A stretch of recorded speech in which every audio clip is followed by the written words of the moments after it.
Welcome to Unjustified, where we always cover the truth, the facts, the good, the bad, the ugly, on an unbiased and sometimes very unpopular opinion. If you're not already a subscriber, go ahead and subscribe now and hit the notification bell, and that way you will receive all of our upcoming videos. Thank you so much for being here, and we do hope you enjoy today's video.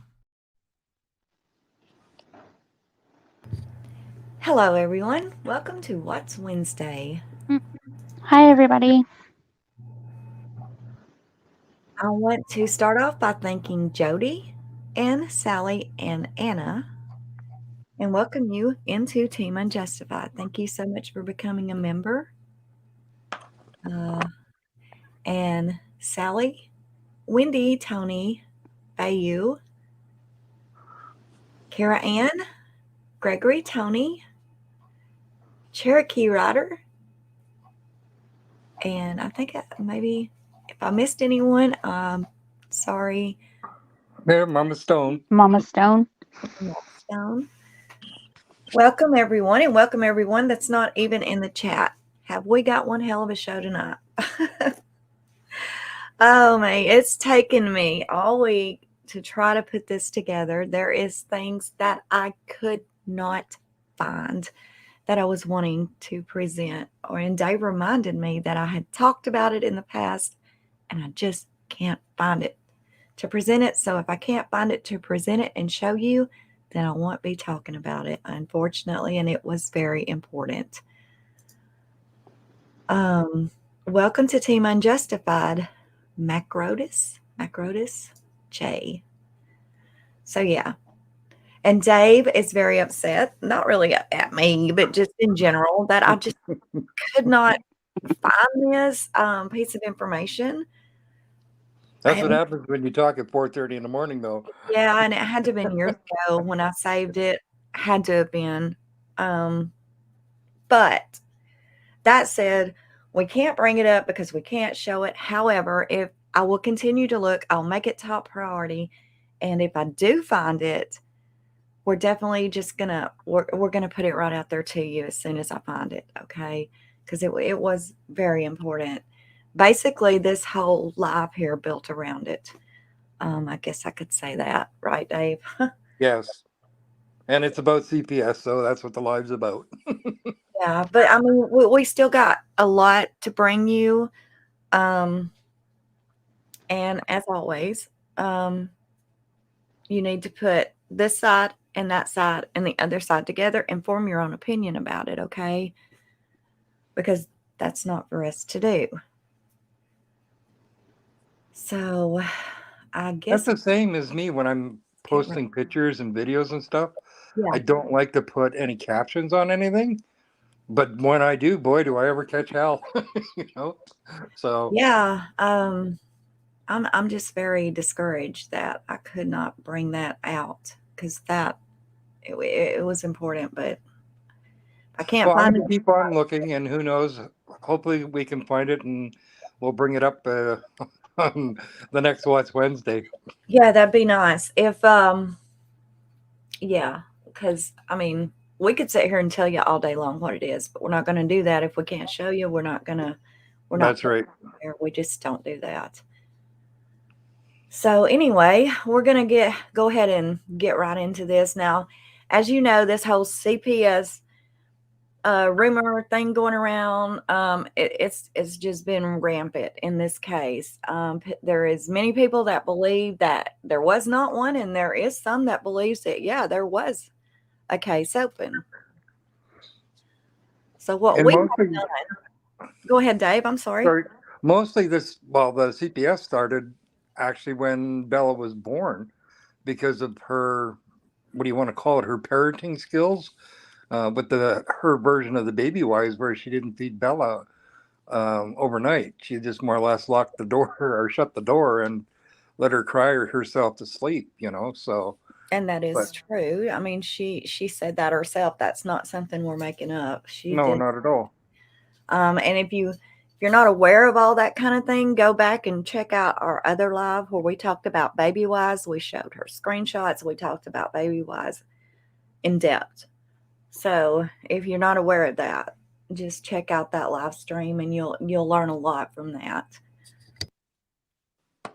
Sorry, I'm going to mute now. Hi, Michelle. Hi, Mary.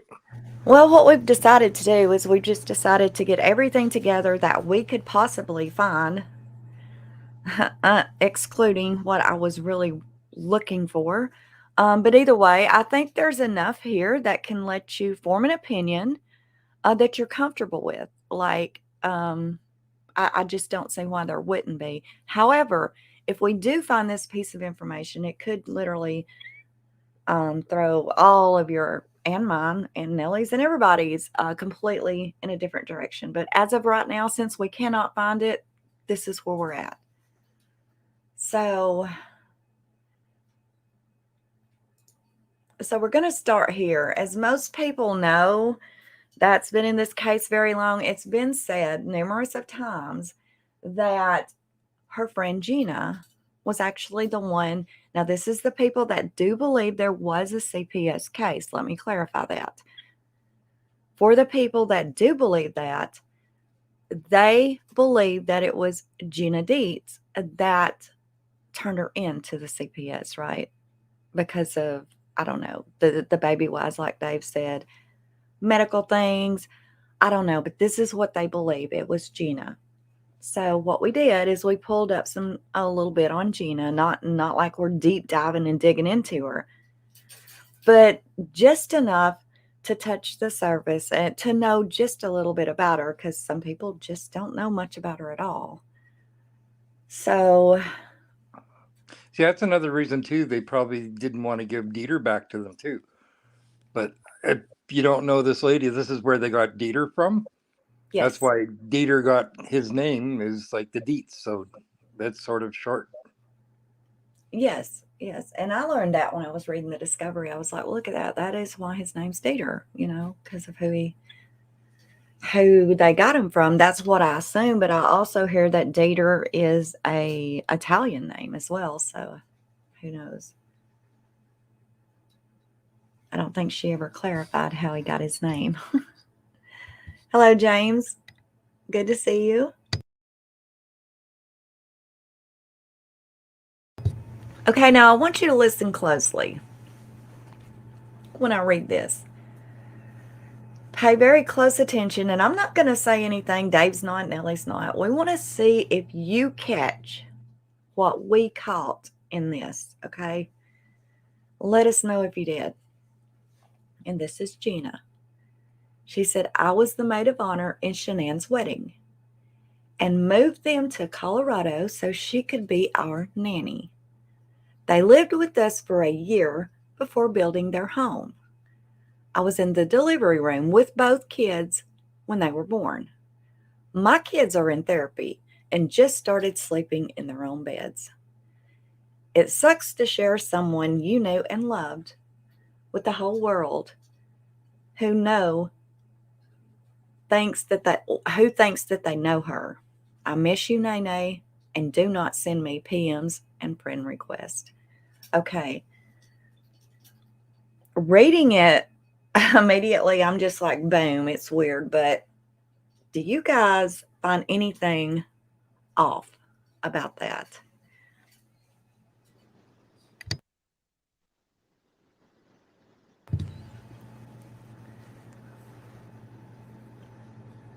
I mean, did it stand out to you when I read it again, Dave? Oh yeah, right away. It's just, The very first time I read it, it's like, well, you don't even really have to read between the lines. Yeah, right off the bat, you pick it right up. Yeah, you're paying attention because, well, Shanann was the nanny for her kids. So yeah. Okay, it doesn't look like anybody's saying No. anything. Or it could be because I'm so laggy over here. I don't know. Okay, here's what we picked up in it. And Dave and Nelly, you're welcome to jump in here and with me. Okay, James says, thank you, Jamie, for chiming in. And he says, or she says, I'm sorry, she was their nanny and they love her and her husband into their house for a year. And then somebody says she moved them. And then Seeking the Truth with Dave says therapy. Yeah. There you go. That's what we're getting at. Okay. Now, do you notice? Becky Boo, yep. Do you notice right off the top, there's really no, I don't know. It's not like talking about, in my opinion, someone you just lost, and it just doesn't seem that way to me, like you're hurting. Maybe I'm wrong. Maybe I'm reading it wrong. It sucks to share someone that you knew and loved with the whole world who knows they think they know her. Right. So she's basically saying, look, what y'all know about her, and this is the way I'm taking it, and maybe I'm entirely wrong. But it's basically she's saying, look, y'all think you know her. You don't. Okay? You don't know her. I do. Well, what we would know of her is what we see in the videos, which at this time, when she put that out there, we all know she was known as this perfect, great, wonderful, person, helicopter mom, the whole 9 yards, right? Well, she's kind of telling us we think we know her, but we don't. And I picked that up weird. Okay, and like many people in the chat was saying, therapy. Does it not seem like very odd placement? And why even mention your kids after you mentioned that they lived with you for a year while she nannied? And then she's like, my kids are in therapy and just started sleeping in their own beds. Does that not seem like, okay, one, why are you mentioning your children being in therapy and sleeping in their own beds? Like, it doesn't even coincide with the reason of this post. Are we reading this wrong? Or, does everybody else pick up on that? Why do that? See, another thing is this is where the lady that Shanann actually learned Baby Wise from. But the problem being with Baby Wise is that Shanann had her own version of it. It wasn't the Baby Wise version. So this is where the problems run into is people don't follow it properly, and locking your kid in their rooms for 12 hours without, human touch and letting them cry themselves to sleep. Well, to each his own, right? But I just can't see that as like with a newborn, especially when most of them feed anywhere between 2 to 4 hours, and you're going to let them be in a room for 12. Just, I don't know. Yeah. And I don't know. I just kind of find it ironic that this lady is a professional lady. Why she would throw in her own children's whatever mental issues that they could be going through just in the middle of this. And I also didn't pick up anything really positive she was saying about Shanann, except I miss you, Nene. Like those 4 words. And I believe she calls her Nene is probably because Shanann, had the kids calling her Nene, right? So that's probably what they called her. But literally those 4 words in this whole thing is just, that's it. I miss you, Nene.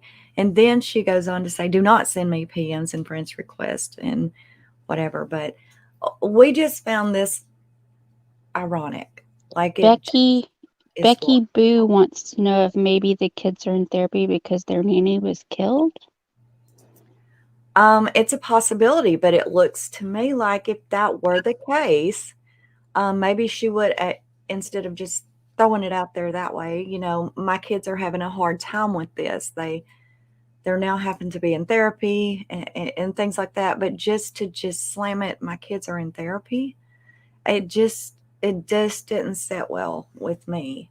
No, it's just the way she worded it. It seems like I agree with, hold on, I'll tell you.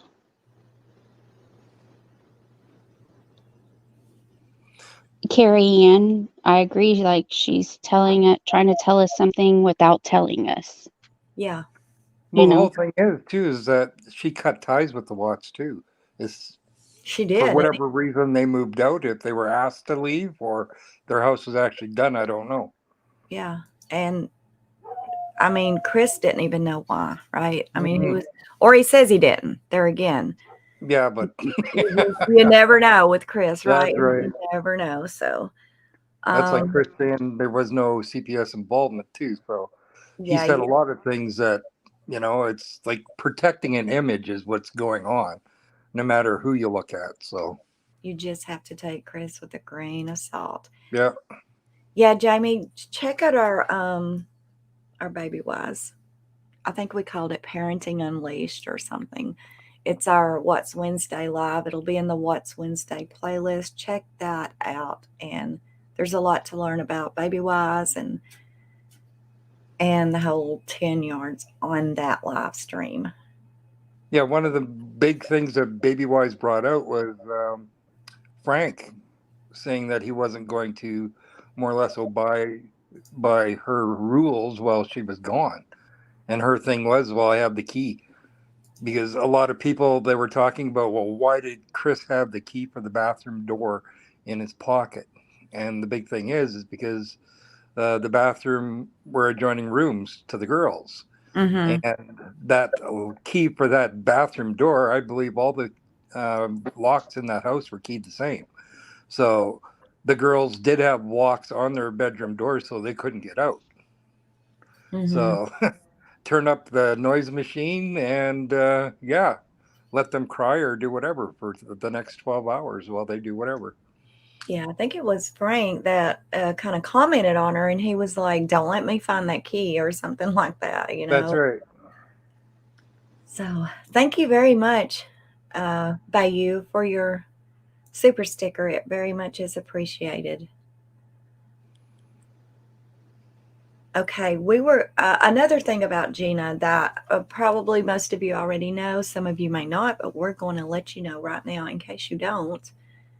Is we all know that Gina was a nurse and she was in labor and delivery. Now, when she says here that she was in the delivery room when both of the kids were born, with her profession and where she worked, we do not literally know if she was in there as just a friend being in there or if literally that was her job to be in there at the time, right?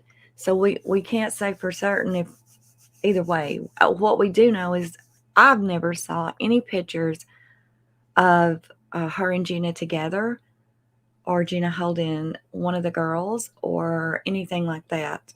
Like I've never seen any pictures of that. Have you, Nave? After the kids were born, I've not. Nothing at all, no. So it makes me kind of think that maybe she was in the labor and delivery room when they were born because, well, that's her job. And more so than I'm in there with my friend. So I don't know. So anyway, in case you're not aware, as you know, she was a labor and delivery nurse. But shortly after the murders, she changed professions. And we find this kind of ironic, the field she went into. And her little bio here is, "Hi, I'm Gina. I'm a board certified psychiatric mental health nurse practitioner. I started my nursing career in North Carolina, and after graduating from a private nursing school where I was awarded Student of the Year in 2004. I worked several years in pediatrics and maternity nursing before finding my passion for working with those that suffers from mental illness and substance abuse disorders." Okay. I now have 2 master's degree in nursing, which is nursing education and psychiatric nurse practitioner. And I have experience working with children, adolescents, and adults with all varieties of mental illness and addiction.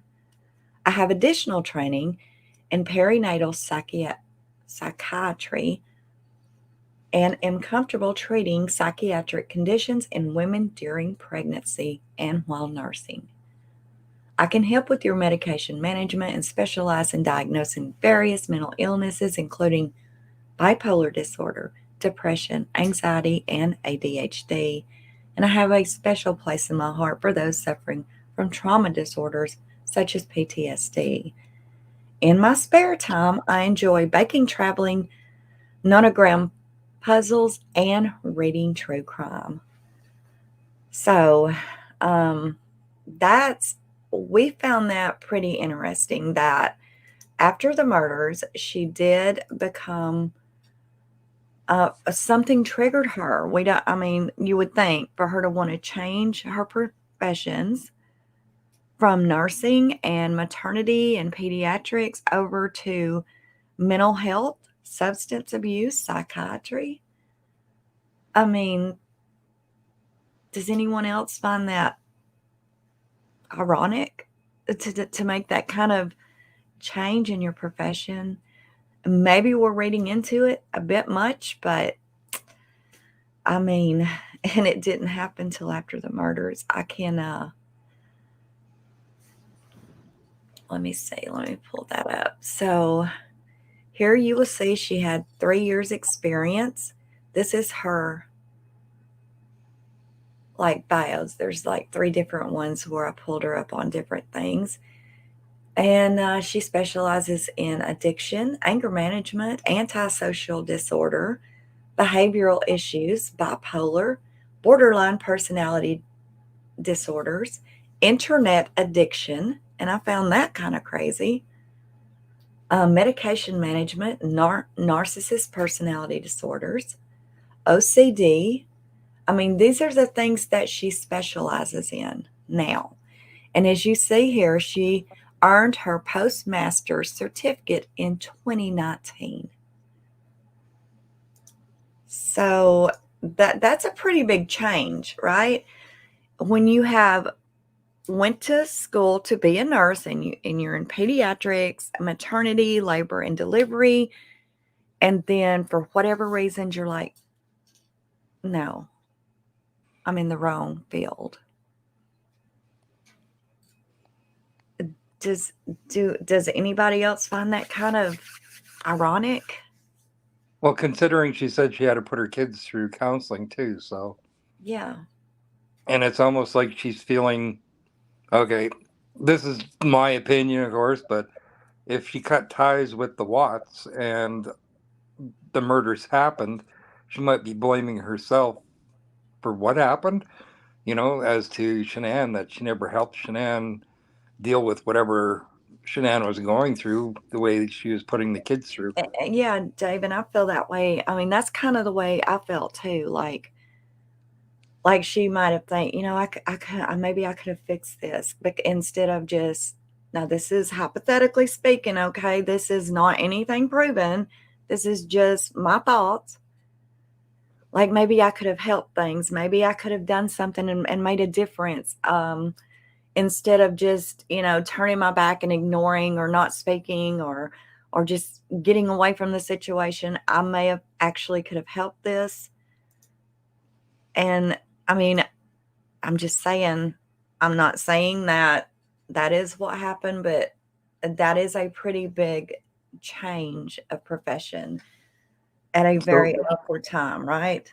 If it is true too that everybody said that it was her that phoned CPS on Shanann, that'd be even a bigger reason, because she phoned CPS and CPS didn't do anything. As to her, she could have maybe prevented it if she would have talked to them. Mm-hmm. But that's my opinion again. So yeah, these flags are all over the place, and it's a lot of the flags disappeared because they scrubbed the internet. So what do you do with that, right?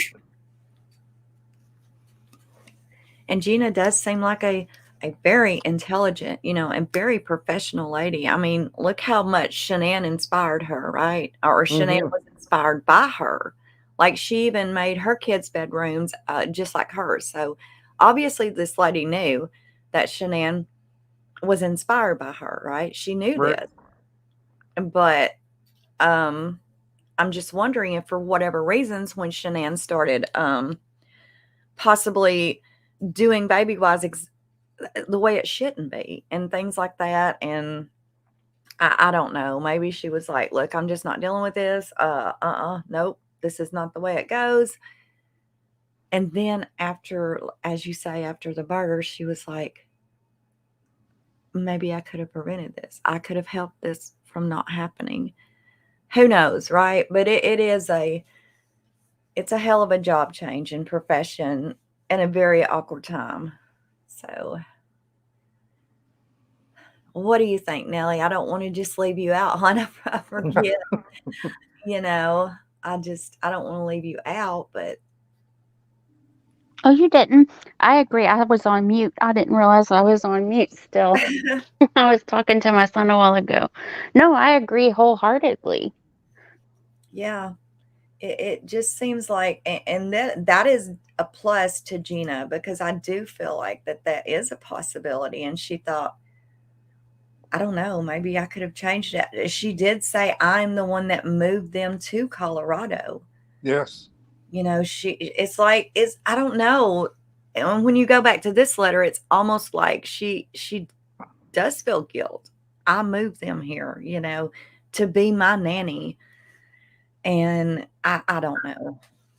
It's like we have friends that we convinced to move over here where we live, and 6 months later, her husband was killed in a motorcycle accident. We felt horrible, you know? I guess that's kind of what I'm trying to say. Yeah. Of course, it wasn't her fault. And you know, who knows if she could have done anything, you know, who knows? This could have been something that would have happened no matter what, you know. But there again, Shanann did like almost idolize her. So maybe she thought, I could have made a difference, you know. It could be. True. I hope she don't feel that way. That's a hell of a lot of weight to carry on your shoulders. But, you know, in the event it is, she is trying to make a difference today, you know, in other people's lives. So, okay, that kind of, we have this as well. Dave sent me this. And there was Jody, a it girl. was right after the murder she went and changed professions. Yeah, it was. And then she got her degree in counseling on all the things I just told you about. She had it in 2019. And it says she had 3 years experience, and that's what we pulled up today. So, okay, now this is her as well. She was commenting to a girl on Facebook that had asked something. The girl didn't even know that she was in the group, from the way I understand it. And so when Gina commented back, it kind of surprised her, but this is what she said. She said, I thought I might help clear this up. Shanann built her house before we ever even met. That is talking about the house in North Carolina. That is her house, and I'm assuming there was a photo with this. I don't have the photo now, but there had to have been. She said, that is her house in the above left side photo, but that is not my house on the right. I've never seen it. Shanann was our nanny in Charlotte, and we became such close friends and missed each other so much when my family moved to Colorado for my husband's job. Shanann and Chris came out to visit and fell in love with Colorado as well. We offered for them to live in our basement until they got established. We also knew someone at the local Ford dealership who ultimately hired Chris. We got Dieter as a puppy while they were living with us. He really was all of our dog. When they moved into their own house, we decided that it was best to let him go with them. The short story, by then, we had another dog that we intended to be a support dog for our daughter. And the two dogs did not get along. Also, Dieter bit my son near his eye. So see, here she even said that her daughter needed a support dog. Doesn't say why, but it does say this.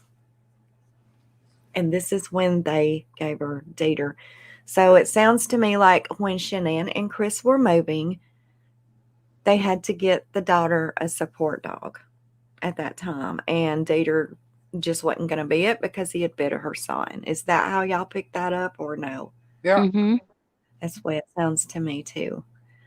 Okay, she goes on to say, as said above, Shanann thought about nursing school and started a few classes that she never finished. She has been thinking of this before we ever met. I'm older than Shanann. I was married with 2 kids when we met. There was some natural mentoring that will happen in such a relationship. So this does say that Gina says that she did mentor Shanann. Okay. And she says this after she talks about her children, which there again, that could go on to say that she is the one that introduced her to Baby Wise, taught her about Baby Wise, raising kids, all that kind of thing. She says, we're both extremely organized, but the one thing we never had in common was decor taste. Shanann liked the modern look, and I'm the opposite. I like traditional and farmhouse country style. She painted her kitchen orange and her dining room purple. It matched her zest for life, but I'm an introvert, and she's an extrovert. Regardless, Shanann was family. Neither of us had any blood relatives out here, and so we considered each other family. This wasn't just a friendship. So see there again, this is a relatively long comment, right? And she's trying to put things into perspective for everyone, even numbering them 1 through 9. Again, I find it ironic that I really don't see a lot of positive in here about Shanann and how much I just don't see it. Okay. And she does say they considered each other family because they knew each other, and neither one of them really had any relatives in Colorado. So they just considered themselves relatives because they went there together. There's not a lot of positive in this. Do y'all hear a lot of positive in it, or just a pretty much, okay, let me let you know how I know her, and it is what it is. Yeah, it's just like basic, straight to the point. Yeah. Yeah. And I also, there again, I picked it up odd that she talks about after they moved out, they had to get her daughter a support dog.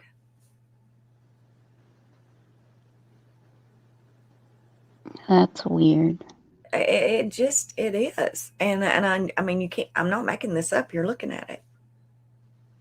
Right? What do you think, Dave? Yeah. It's like reading the discovery. It's more or less telling you what you need to know, and that's it, not what you have to know. Yeah. And it doesn't convey any emotion that she felt Yeah, toward her there's either, nothing you know? Amen. about it. Thank you. I didn't know how to put it into words. Nelly, thank you. You're welcome. Yeah, it doesn't. Like, if you were talking about your best friend and you were in these groups and you were seeing all this kinds of stuff, and I mean, wouldn't you want to say she was, she was great. She was so great with my kids. My kids loved her. She was my kid's second mom, whatever. I don't know, but it's just it's not there. Yeah, it's just like surface level stuff. It's not. Yeah, they moved out and I had to get counseling for my kid and gave him my dog. Yeah. Yeah. And there again, it's threw in at a very awkward, right at the end. And then she's like, well, we just considered each other family. But she also made sure and mentioned that neither one of them had family out there. So that's why they considered themselves family. Right. And it'd be more of a support each other too. But on this here, she's really not talking very highly of her at all. But it's kind of weird that she's not even mentioning Chris at all. No, not at all. Mm-mm. But she did. She did in her only interview that she gave, which was with John Glatt in Perfect Father. Right. She mentioned Chris a lot. Mm-hmm. talking about how much he done for the family, how much they loved him, how much her kids loved him. And it was just on and on. Now she started, now Shanann only nannied for them, only knew them 4 months before they moved to Colorado, 3.5 to 4 months. So, you know, and like you say, Dave, it almost sounds like more negativity here than positivity. Mm-hmm. You know, basically saying that they're two entirely different people, like completely different. She's an extrovert. I'm an introvert. She likes it this way. I don't. So I don't know if you kind of read between the lines. It's almost like we really didn't get along. You know, I mean, right? It kind Pretty of much. gives you that impression, right? And a lot of people, you know, when you read this and you just read the very bottom, this wasn't just a friendship and we were like family, but that would be different had you not thrown in that we had no family here. So, you know, we considered each other family because of that. And Mm-hmm. yeah, I mean, I am an overthinker. I do read deeply into things, again, because of my actual profession and that not being YouTube. I have to read it. I'm trying to read into things much deeper than most people would. And so these things just stood out to me like, I don't know, like a sore thumb, you know. Okay, there is a vlog. And have any of you read this blog? Just, you know, put a 1 in chat if you have, and a 2 if you haven't. Because I believe most people in the Watts case probably has, or at least have heard about it. It's a very long blog. However, it's very thorough. Becky says she hasn't. So that's you know, that's something to think about there. Dave, and even Kara Ann. Okay, here's the thing. This is a very long, in my opinion, well-researched. Look, it looks like a lot of people hasn't. Hey, Megan. Mama Stone hasn't either. Okay, here's the thing, y'all. Let me pull this blog up and show you what I'm talking about. It's a pretty well-researched one. However, it's, as you'll see here, goodness, there's a lot of people that hasn't. Okay, this is a look at this, very long blog, okay? It's well researched. And I know many of my subscribers would always, during this whole discovery thing, tell me that they want to know the discovery, but they don't have time to sit and listen to it. They, for whatever reasons, they can't read it. They have to, it'll take them forever, can't see it, different things like that. And that is why I went ahead and read that whole damn discovery.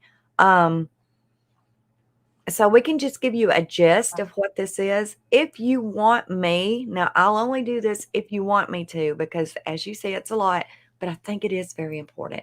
So if you want me to make you guys a video and read this vlog out to you, just put a 1 in chat now, and I will do that. And I will have it out there to you within the next 24 to 48 hours. It's extremely interesting. And we're going to go over the gist of it here, but there's no way I can read all this right now. See, they want me to. Okay, great. That's what I'll do, guys. I will take this vlog, and within the next 24 to 48 hours, make sure and be watching for your notification. Because it's thought-provoking. It's definitely thought-provoking. And it's well-researched, and you'll just be blown away with it. Let me tell you, I was. And Dave sent it to me today, and he's like, what about this? I'm like, I'm not going to have time. But we're going to go over the gist of it with you. Okay, Dave, let's start about the gist of this blog before I read it all to them. Hi, Ara. Hi, Ara. Hi, Megan. RV True Crime. Laura, Mary, our girl Mary, and Megan. Bayo, I was just asking people if they would like for me to read this blog out to them. It's a very well-researched a vlog. I will tell you right now, the gist of this vlog is, in this person's opinion, there absolutely was a CPS case. And there's many reasons why. Now, when I read it out, I will try to add some pictures and things like that she's talking about into the video. That way you'll understand more of why she's saying the things she's saying. But what all does she hit on in here, Dave? Actually, it's almost like a timeline, the way that she has it. It's really, really well done. But it is. Again, yeah, the conclusion by just reading it, CP was involved. It's the same thing as what everybody's been talking about from the start, that CPS was involved. The only problem is everything's been scrubbed. And like we said earlier, when we find this one thing, we will be bringing it forward so that everybody can see it, because it will change everybody's opinion on everything. So, but no, just from the way that everybody has been talking so far, that, with having to put their kids, and then the psychology and everything else, that there was mental problems happening. So yeah. And it's just, I don't know. It's like when she wrote the first one, it was like somebody would say, in a heavy heart, I have to say, is the way that I took that. And like the way that this blog is, it pretty well outlines all the flags that have been shown, and this is why. And then she outlines everything, why she come to the conclusions that she has, if that all makes sense. Yes. Yeah, I mean, in my opinion, just the things with just the things she wrote, and she put out there on social media about her relationship with Shanann. And it's like, I don't know, you would have to look at it in certain ways to be able to see what we're talking about. It's like she subtly throws things in there completely just in an odd position. And then, I mean, and I thought it was very interesting to read the one long one. This one before the other one.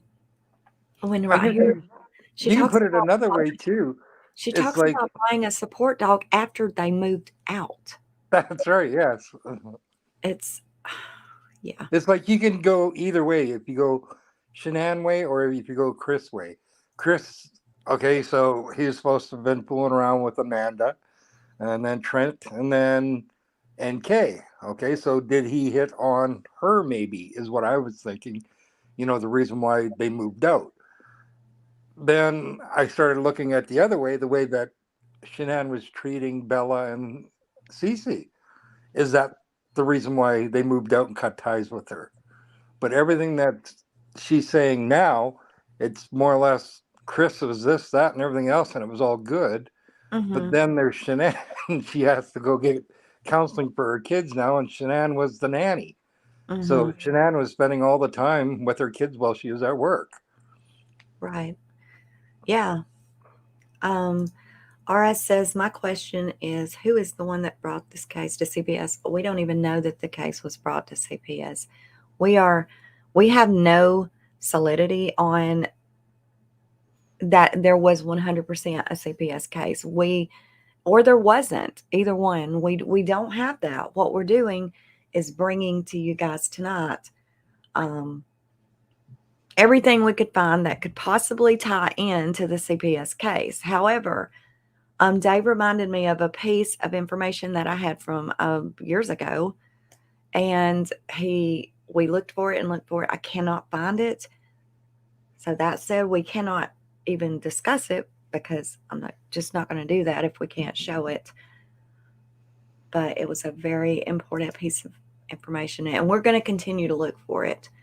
Was the case just against Shanann, or did it include Chris? Well, Here's the thing. When there's a CPS case, if there was, we don't know, but when there is one, it's going to be both parents. Like, there's just no way around that. Like, they're both the caregivers of the children. So there is literally no way that one could and one couldn't, unless they were in, different marriages and had children prior, and that would not be the case with these two. So if there was a CPS case, regardless of what Chris says, he would have known it. Period. He literally would have known it, because the social workers and things, they would have had to spoke with both of them, and they would have both had to sign paperwork and all kinds of things. So there's literally no way it could have been just one. If it was there, it would have been both.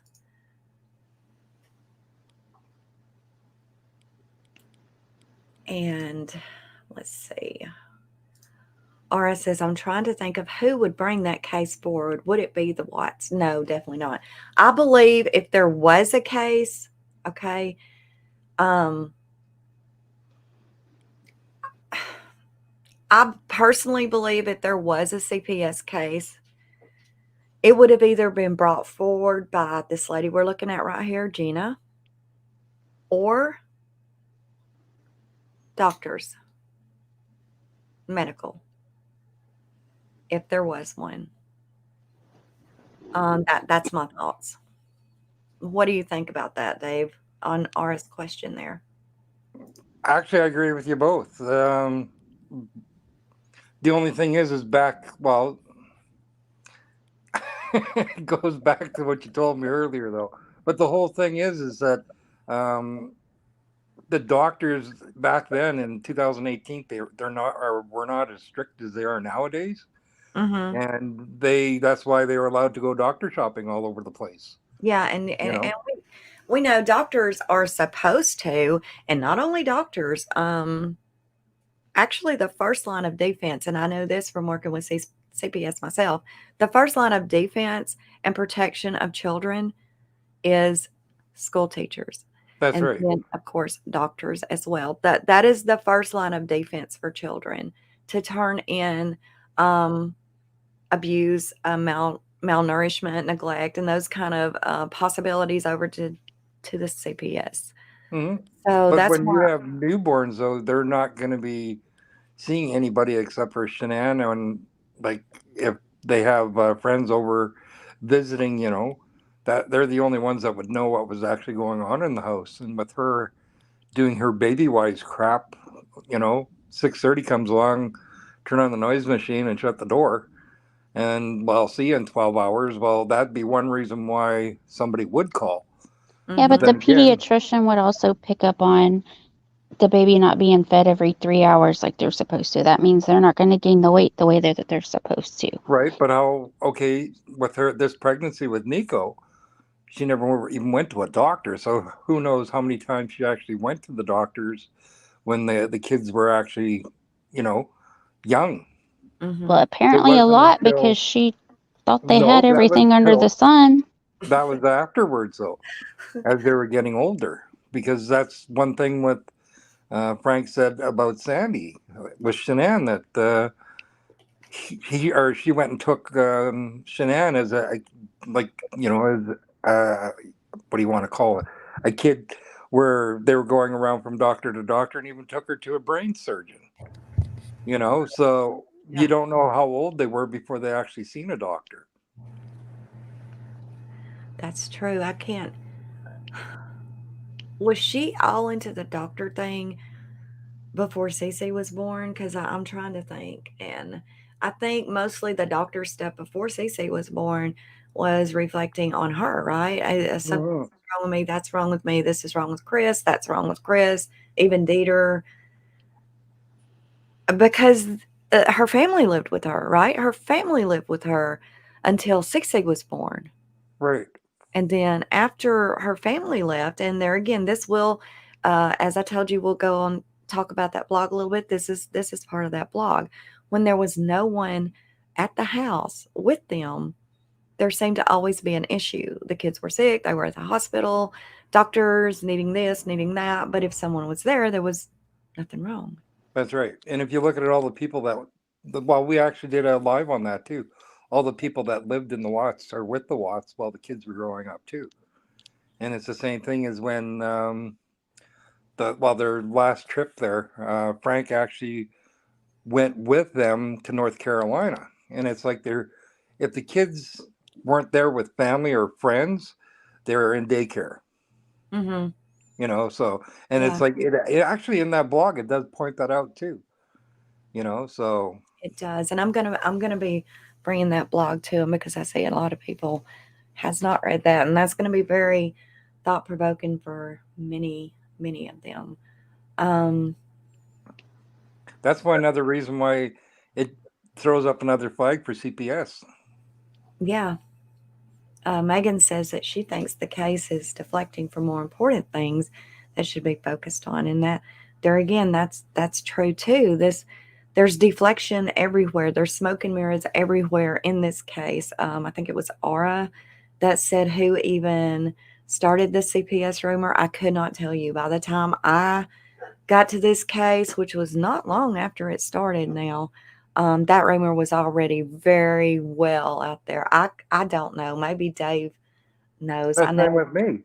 That's like, it's like when I came out too, or came with this, they were just starting to scrub the internet.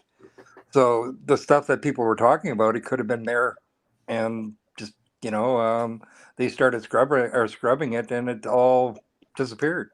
Yeah. Aura says she has not said anything in the Discovery about it. Okay, that's what we're fixing to show you. Yeah, that's something else in Discovery coming up. Yep, you're fixing to see that. Definitely. Shanann was always at the doctor, and Chris went to her. I can't even say that word, but y'all know it. It's one of them words for me. Colonoscopy. Thank you. Thank you, doll. You're welcome. It's hard to solve a case with only half of the info, and we don't even know if what we have been told is factual. Amen to that. It is. It's so hard, and that's why there's so much speculation out there. That's why there's so much unfounded speculation. We can throw in some unfounded speculation right here and now on this CPS thing. There again, please keep in mind when I tell you this, it is unfounded speculation. Okay? But it was said that Cindy Watts, and I don't know how true this is. There again, please understand, this is a rumor that was out there, that Cindy had told someone back early on that while they were at Walmart and they were grocery shopping, that Shanann was getting irritated with Cece or something. Cece was pulling things out. You know how a kid is in the store. And she allegedly got irritated with her and spattered her on the leg or something like that. Anyway, backhand. Yeah, you know what I'm talking about, Dave. They were in the toy department. Okay, was it? And anyway, Shanann did this, and then one of the Walmart employees said something to her. Is that right? And she took Cece outside or something like that. Yeah, Cindy had to take Cece out because it was a big scene. I guess being backhanded, people were there, saw it, and it was caught on the security video. Yes, caught on security video, as well as Cindy did bring that to the attention. Now, keep in mind, this is allegedly brought this to the attention of Weld County for this case, and Weld County did get the camera footage from Walmart in North Carolina. They never opened it. They just sent it right back and said they did not need it. They had enough. Never opened it. Now, there again, this is unfounded speculation, allegedly, whatever you want to call it. But at the time this was going around, it was there was very many people saying, credible source, absolutely this happened. Weld refused to see the footage, all this other kind of things. Can we verify it? No. But that is another thing that was out here. That could be a possibility. because of the North Carolina CPS person that is in the discovery. So, Yes, that's been going for at least 3 years, people talking about that. yes, absolutely. And you'll still hear it talked about from time to time. Hi, Eagle Eye. Okay, Hi, Vendor Jart. Dave, I'll let you get chat a minute. I'm going to let my dog in. I'll be right back. Sure. No, there's a lot of stuff that's in that blog there. It is really, really, really time consuming going through it. But whoever this lady that put it together, she did her homework on it. So hopefully within the next 48 hours, you can get some kind of a video happening on it, because it is really, really good. So, and I'll be putting it inside the Facebook groups again too. So hopefully everybody can have a little look at it too. So, but no, there's a lot of stuff that they're hiding from us, and we've been showing all along that we've been lied to all the way through. And why are they hiding stuff other than to keep an image? I don't know, so they can continue raising money. I don't know. You know, it's like you have people saying, well, I'm going to take it to my grave. You know, you're not going to find this out or that out. But yet we've been pulling stuff out, little tidbits here and there. And there's only conclusions that you come up with is, yeah, they've been lying to us. So are you still awake there? Oh, yeah, Nelly? I'm still here. Cool. I was just Don't hear listening you to you. cooking or anything. No cooking tonight. I already did my meal plan for the week. Oh, wow. Does anybody have any questions right now?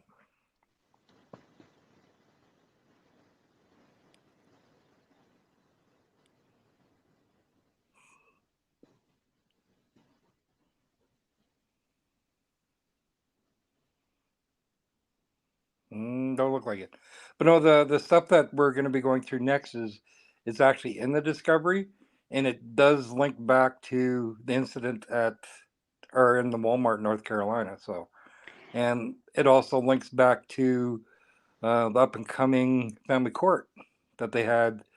Well, they would have been going to when they got back from North Carolina. So, because they had a court date for civil court for the HOA, and then they had one for family court.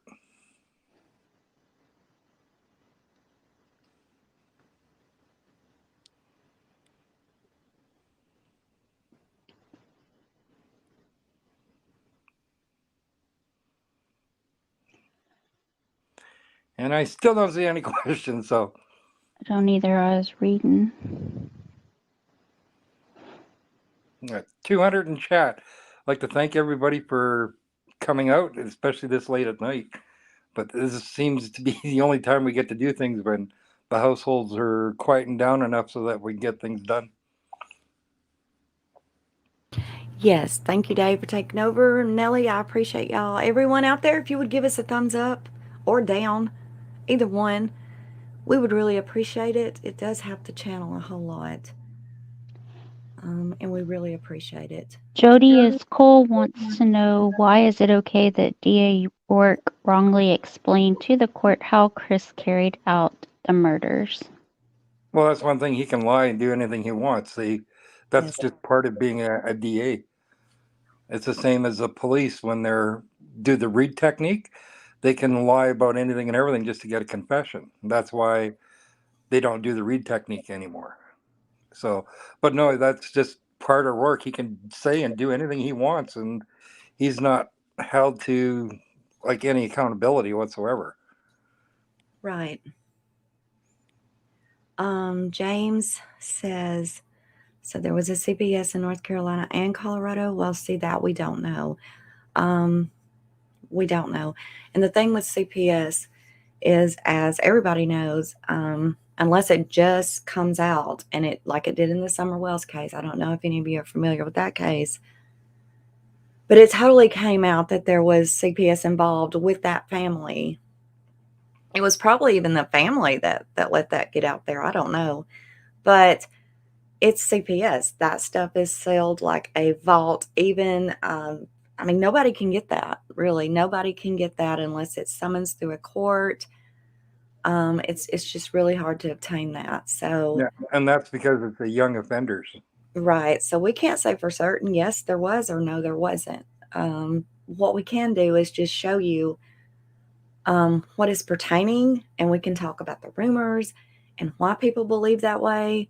But we can't, and then you just kind of have to form your own opinion from that, because we can't clarify yes, absolutely, or no, absolutely. I mean, we can't do that. So It's like if something happened in North Carolina and CPS got involved because Shanann lived and is a resident of Colorado, they would actually take the file and anything that goes with it and send it to Colorado, and then they would have a hearing there to see if there was enough evidence to have them charged or to have the kids taken out or whatever.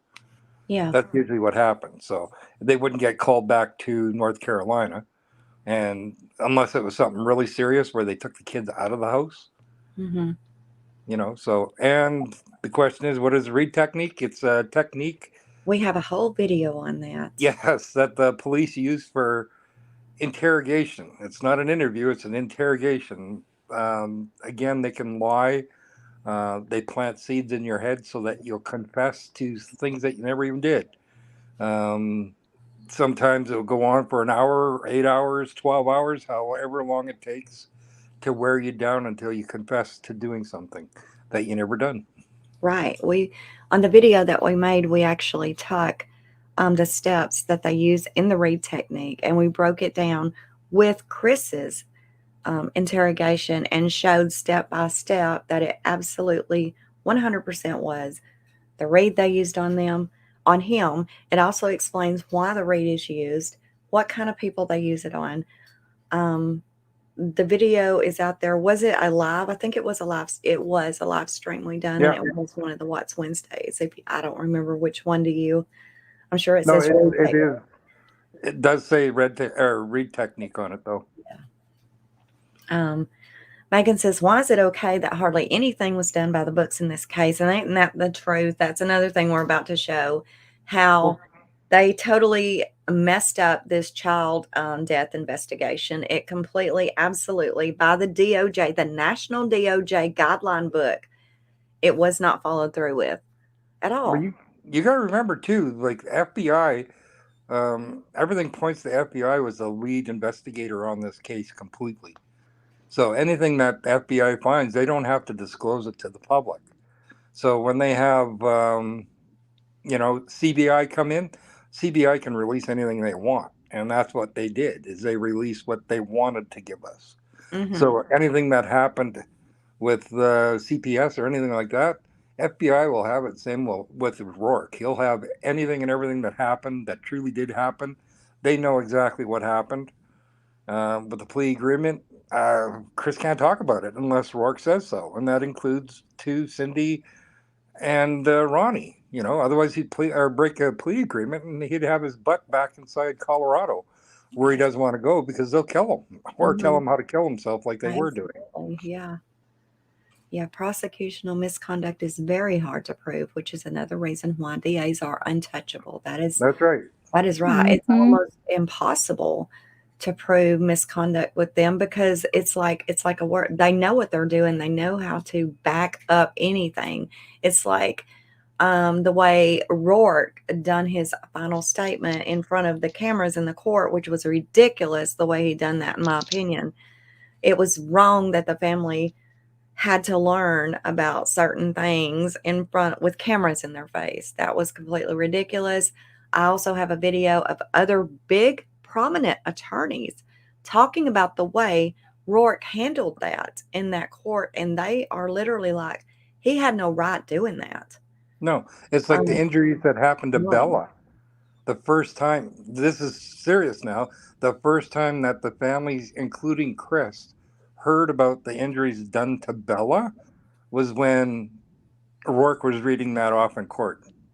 It wasn't disclosed to the families at all. Mm-mm.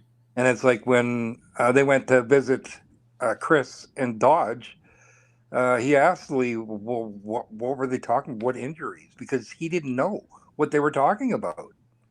And Right. that's a tall tale right there. So,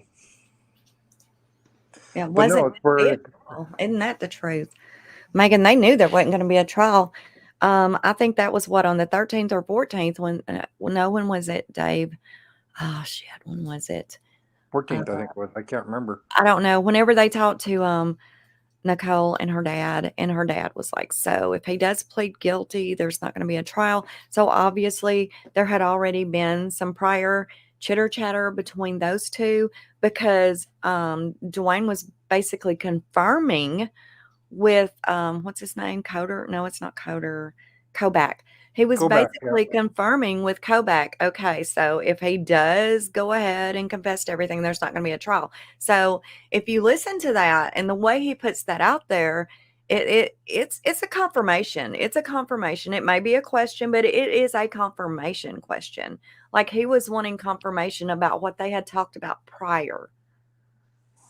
The way you hear him say that. Why else would he say, so if he does, there's just not going to be a trial, right? Why Right. would he word it that way? That was confirmation. He needed that confirmation. So that was And definitely a prior follow-up to what he was saying. So yeah, there wasn't going to be a trial. and that goes hand in hand with, if they did, like NK and Troy McCoy get immunity, there wouldn't be a trial. But if there was a trial, then they wouldn't get immunity. So, and that's why it was so important for Dwayne to bring out that forward to say, just to make sure that there wasn't going to be a trial. Oh, wow. See, Megan, I did not know that. That's something I didn't know, because I know you've been in this case longer than I have. Megan says Nicole Atkinson and her son had already posted a petition to pass a law only a couple of days after Chris was interrogated, and that is suspicious AF. It damn sure is, and I did not know that till this moment. That's very interesting. I didn't know that, Megan. Damn good piece of information there, y'all. I wasn't aware of, and yeah, that is very suspicious. Yeah. A law for what? Correct.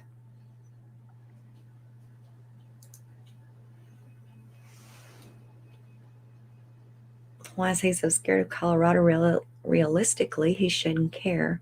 And if he did want to prove his innocence or partners in crime, he would just go and fight.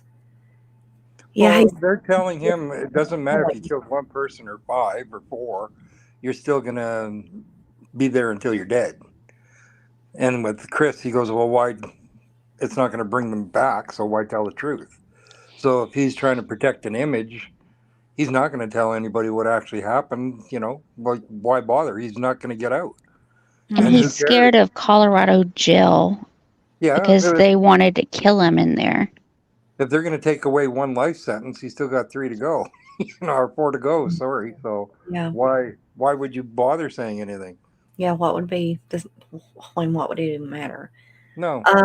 Dave, Nicole says that's posted on Nick Atkinson's Facebook. Maybe when you get time, you can just kind of go around. I would like to see that. Yeah. She said it was only just a few days after the fact, so probably have to go back a ways, but I would like to see that. But Chris wasn't even found guilty yet, so why push a law before he was even found guilty? Damn good point. Damn good point. She said she's going to see if she can find it real quick. That would be cool. Because I didn't know. Like Frankie trying to raise money for Nico's law when they already had a law in place. Yeah. Sorry, did I say that? Well, Shanann's law. Shanann's law was basically, it would basically override the First Amendment, and that's just not going to ever happen. Right. But no, the Nico law is one that was already in place. Shanann's law is another one too, but they actually raised money. I don't even know what happened to it, because they were going to take it, to the Attorney General and see if they get a law done and all this other crap, but never heard nothing, just that the people were donating. Mm-hmm. Yeah. Okay, let me pull this other thing up.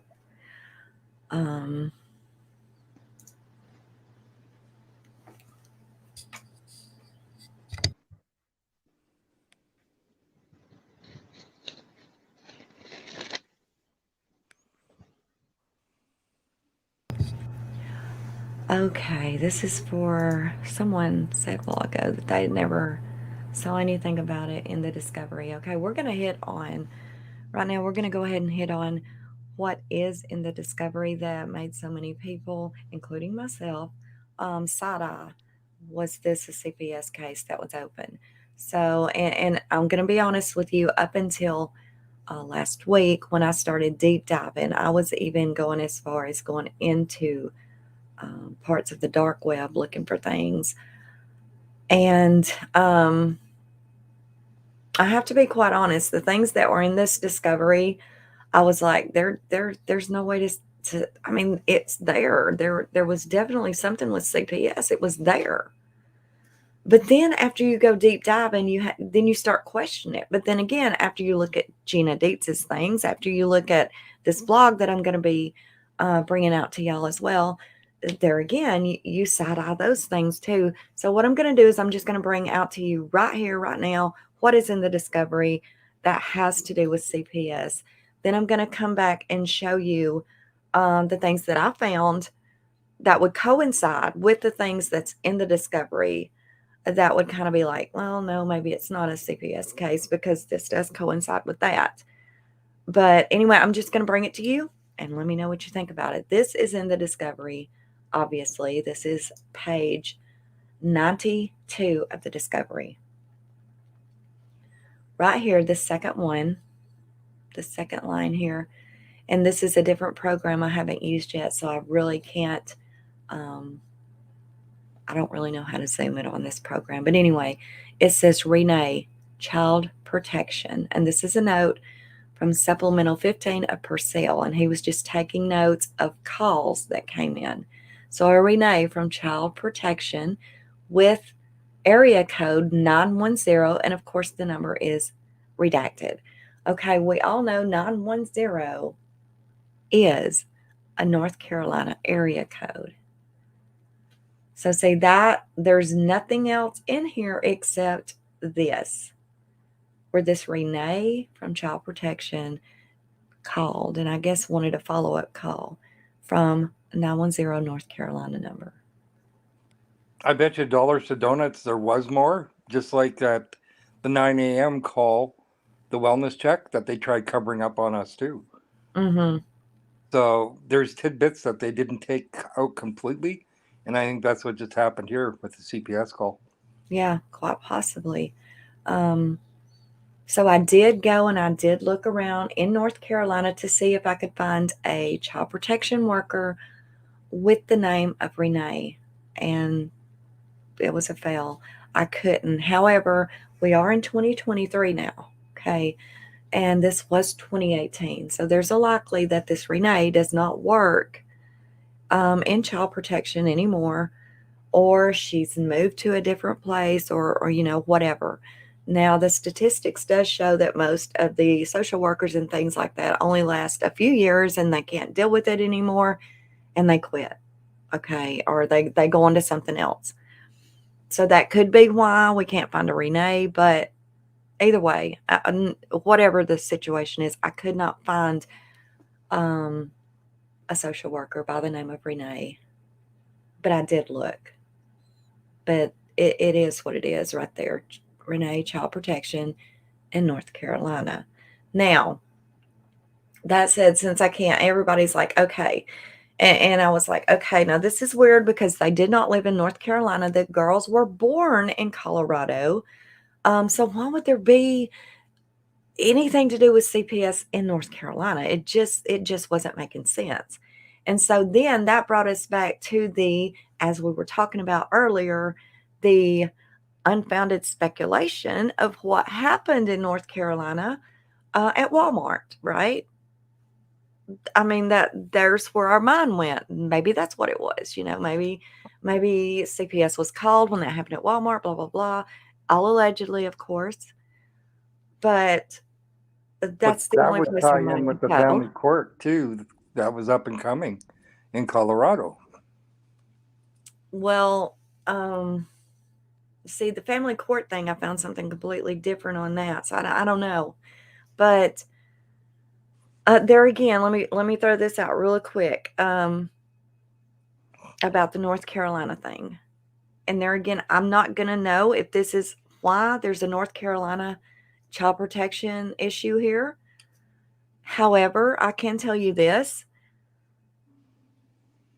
I know for a fact that if CPS was ever involved, okay, and say a person was investigated to see if they could be like a social worker or not a social worker, like a foster parent, right?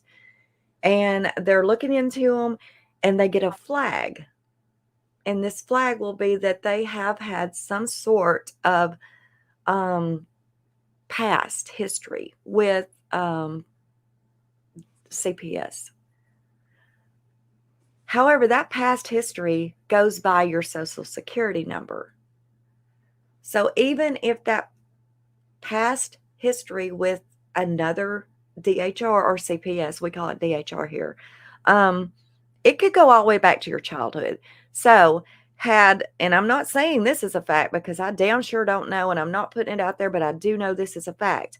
Had, say, Shanann or Chris, either one of them been involved with DHR or CPS at some point in their childhood, like, say, for example, CPS was involved with them when they were little. Well, it's still going to flag even today when you're an adult because it runs on your social security number. And of course, you can clear it. You can be like, no, I've never had CPS. Well, they're like, well, it's coming up for XX year. Oh, okay, yeah, well, when I was a kid, yeah, there was some things, but nothing since I've been an adult. Well, it's still going to hit. So, there again, it could be a situation where Chris or Shanann or whatever, there was a CPS issue with them when they were younger and they were just clarifying it by the social security number. It's possible. But there again, we don't know. But there's definitely a damn CPS social worker there from North Carolina. Hang on, just Dave, go ahead and get this. I got a text I got to answer real quick. Okay, let's put on the spot. Oh, okay. But no, there's a lot of stuff coming out right now. Again, the flags are there, but it goes back to anything and everything that they inside the discovery where, well, even like the 4D clinic, where they contacted the police once they found out Shanann was murdered, that they had to tell them something about the fetus. Well, most cases they would have put that actually in a supplement in the discovery to say what it was that they wanted to talk about. But again, they never put that in there. Same thing with the 9 o'clock wellness check. They put that in there, but then they tried taking it out by redacting it, saying that, well, maybe it didn't happen. But then you have Nate in the driveway saying, yeah, they were here banging on the doors and the windows. So again, the cops were there before, like at 9 o'clock. So why in the heck didn't they call Chris home then to open up the door like they did in the afternoon? So I guess it's another reason for them to cover it up because they didn't have Chris come home and open up the door like they did in the afternoon. So Right. And see, all that just doesn't make sense. It's crazy. Well, it does make sense that they're trying to cover it up. No, I'm saying it doesn't make sense why they would want to cover that up. Well, if Rourke has, how would you put it, a narrative that Chris acted alone, he did it all by himself, they would put all that in there. But if there's red flags in there popping up that you have Sandy telling NA to go check the knives, and then you have Chris saying, well, I did to her what she did to the girls. And then it was Lee that said, what, strangle?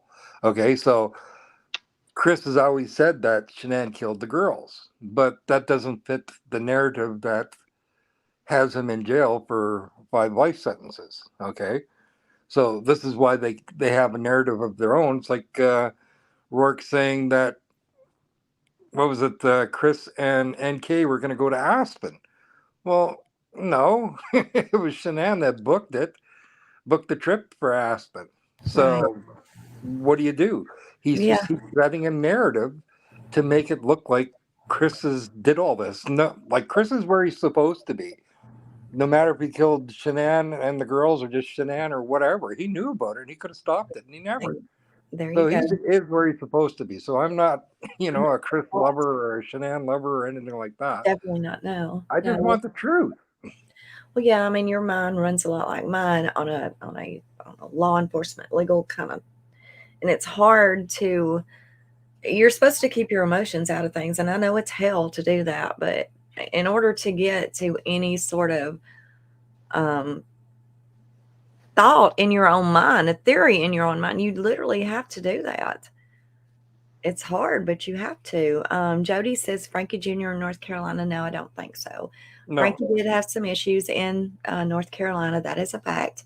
However, the CPS, I do not think would have had anything to do with that because, I mean, why would her Social Security number flag under him? It wouldn't, unless they lived in the same house when this happened with Frankie, and we know they didn't.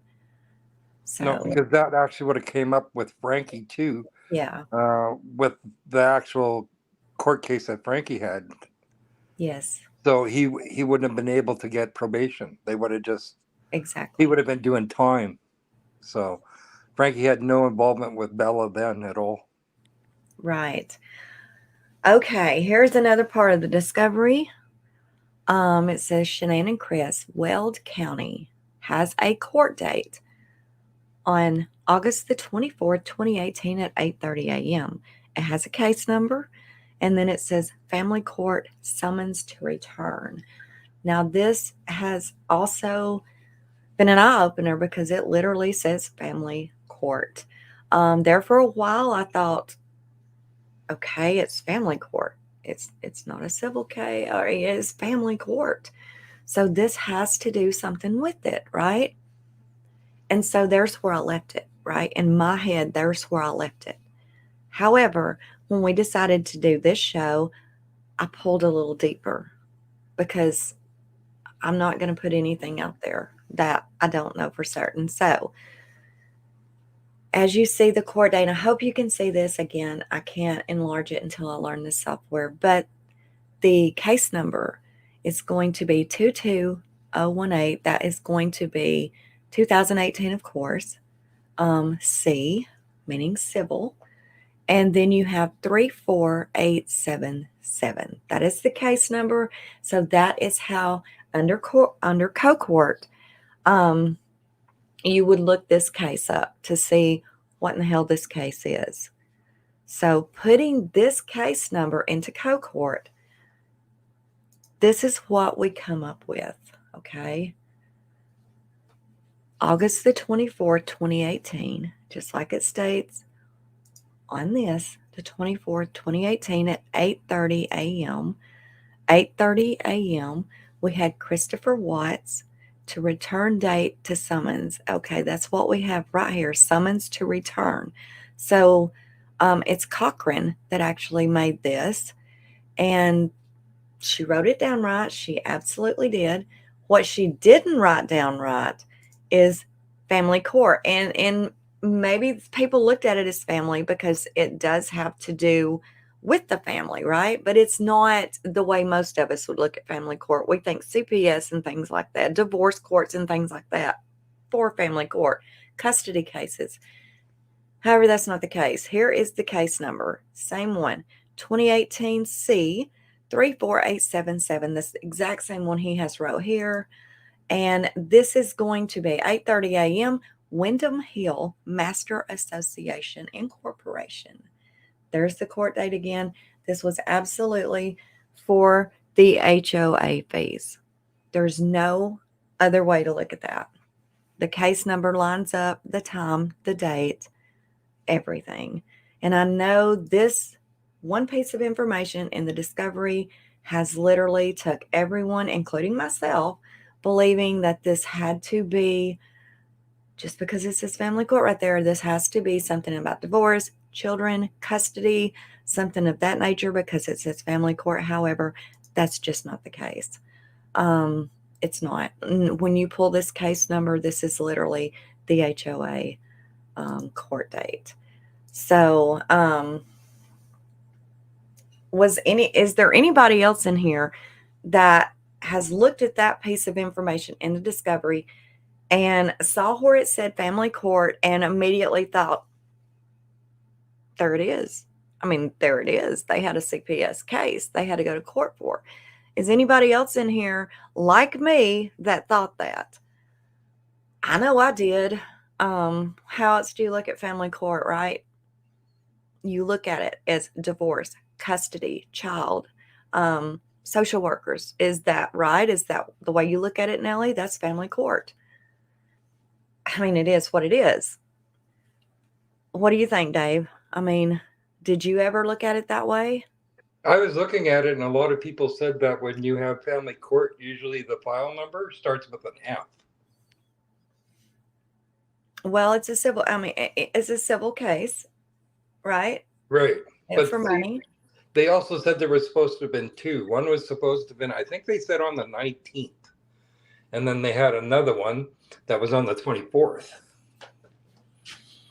Yes. Well, this one on the 24th, in case that's definitely HOA.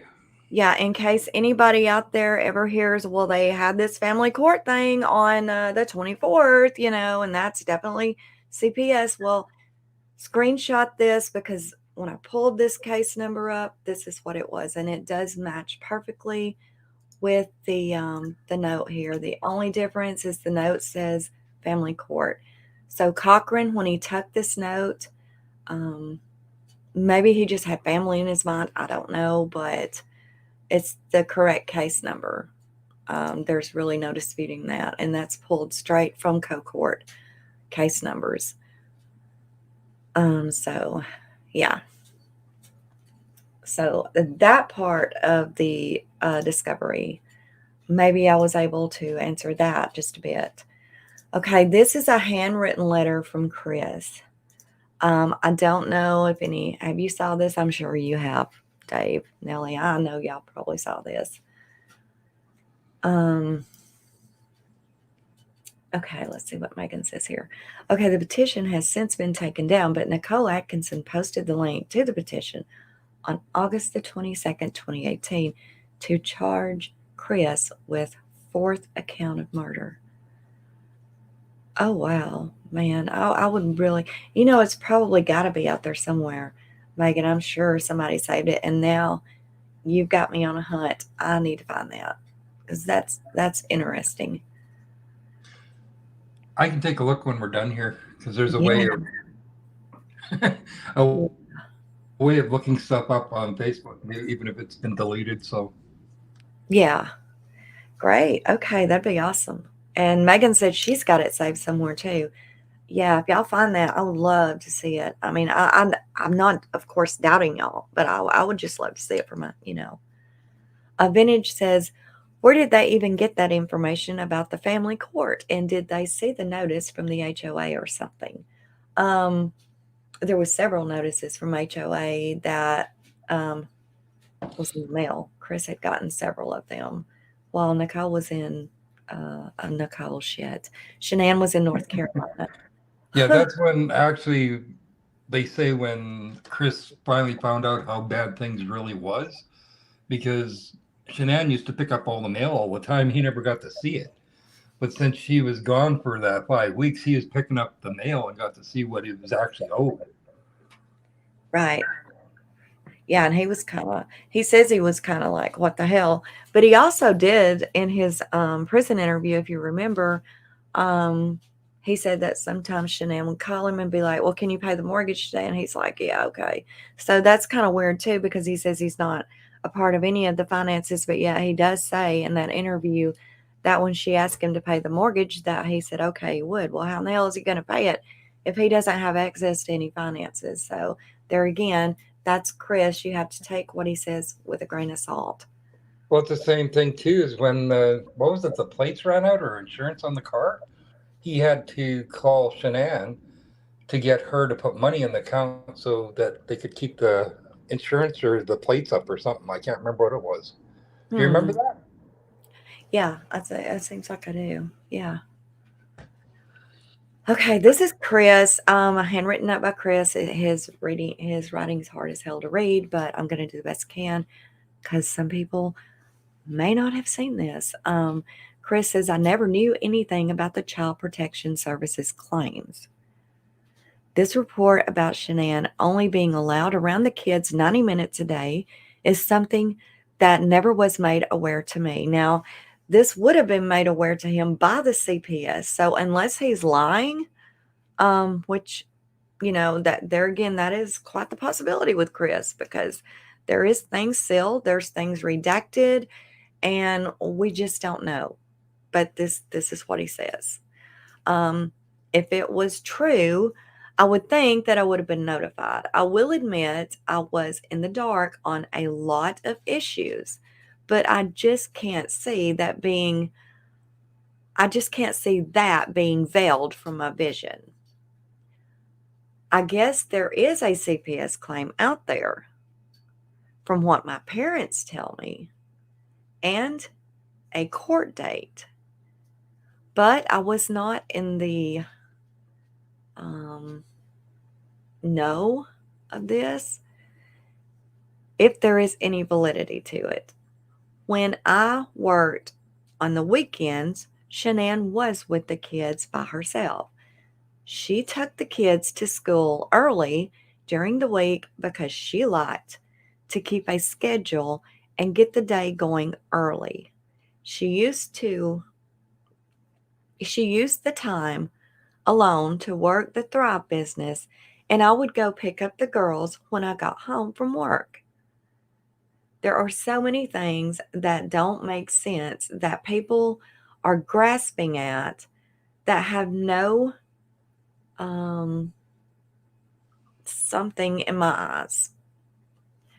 But I have been very shielded from much of the information about my case and from the logistics of my marriage. But I just can't see this being true. So, did he say that it was his parents that told him about CPS? Yes. That's what I thought. That is what it says, and it says that his parents were letting him know that there was a case out there, and there definitely was a court date for it. Mm-hmm. So I wonder what the 19th court date was for then. I don't know. Yeah, because I was told there was a 19th and a 24th. And the 24th, we know that's the one that you just read out. Right. I know that there was a couple of 24ths in there. And I know one of them did state HOA phase or whatever. But then this one said family court. And just reading the family court and not actually digging into the case number, I just went by family court, and I assumed that was what it was. But when you pull up the case number, it's the HOA. So I don't know. But Chris says that his family informed him. Well, he said parents informed him that there was a CPS case and there was a court date. So, okay, another thing that is very really stood out to me. I sent this to Dave even a couple of weeks ago. This, and I just was looking at it and I was like, damn it, this is 2014, right? This is from Weld in 2014. To whom it may concern, the Weld County Department of Human Services does not have a local dispute resolution process for the purpose of disputing or appealing a confirmation of an incident of abuse or neglect. A state-level hearing appeal is the only option available to you for purposes of appeal. This option is outlined in the letter provided to you by the Colorado Department of Human Resources. This letter describes the process for a state-level hearing. Okay, and then attachment, the Colorado Department of Human Services letter at the reference, including the fact sheet and form requested state-level hearing of the appeal. Okay, now looking at this, I was like, 2014, like what? Was what was going on in 2014, right? And I had saved this part out of the discovery, And I didn't have, this is all I had saved, right? I guess it just stood out to me at some point.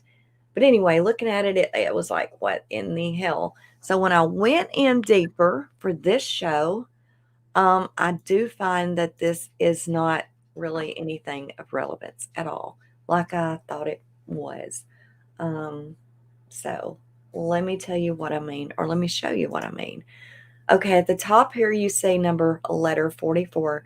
You're going to find this in the discovery in this long part, and I know you probably all saw it, seen it, I'm sorry, where they just start throwing these random letters in there from his fans and girls, and there's like, 100 pages of just random letters, right? And all of these letters of his are dated by envelope. So here's the envelope it came in, okay? It came to the jail right there. It's in care of the Weld County Jail, and it came from the Weld County Department of Human Services. As you see right here in red, it's letter 44. Now keep that in mind while you're looking at these things I'm about to show you, because everything that says letter 44 would have been in this same envelope, okay? Okay, so there we go. That's the first thing. Okay, notice there's no one's name on this, right? It just says to whom it may concern.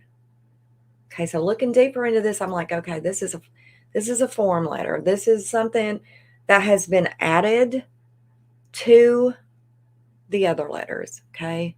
Whatever is importance in here, this has been added to it. Okay, so you go on down, letter 44 again, same envelope.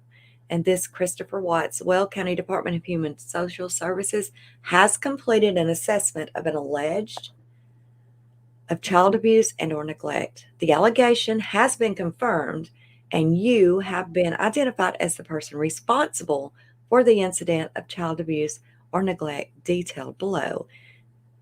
Children Bella and Celeste Watts, and the severity and category and the type of incident is fatal and familial abuse and physical on both children. It says your options for disputing this confirmation and the time frame in which you must submit your appeal are explained in detail in the attached fact sheets, along with other important information.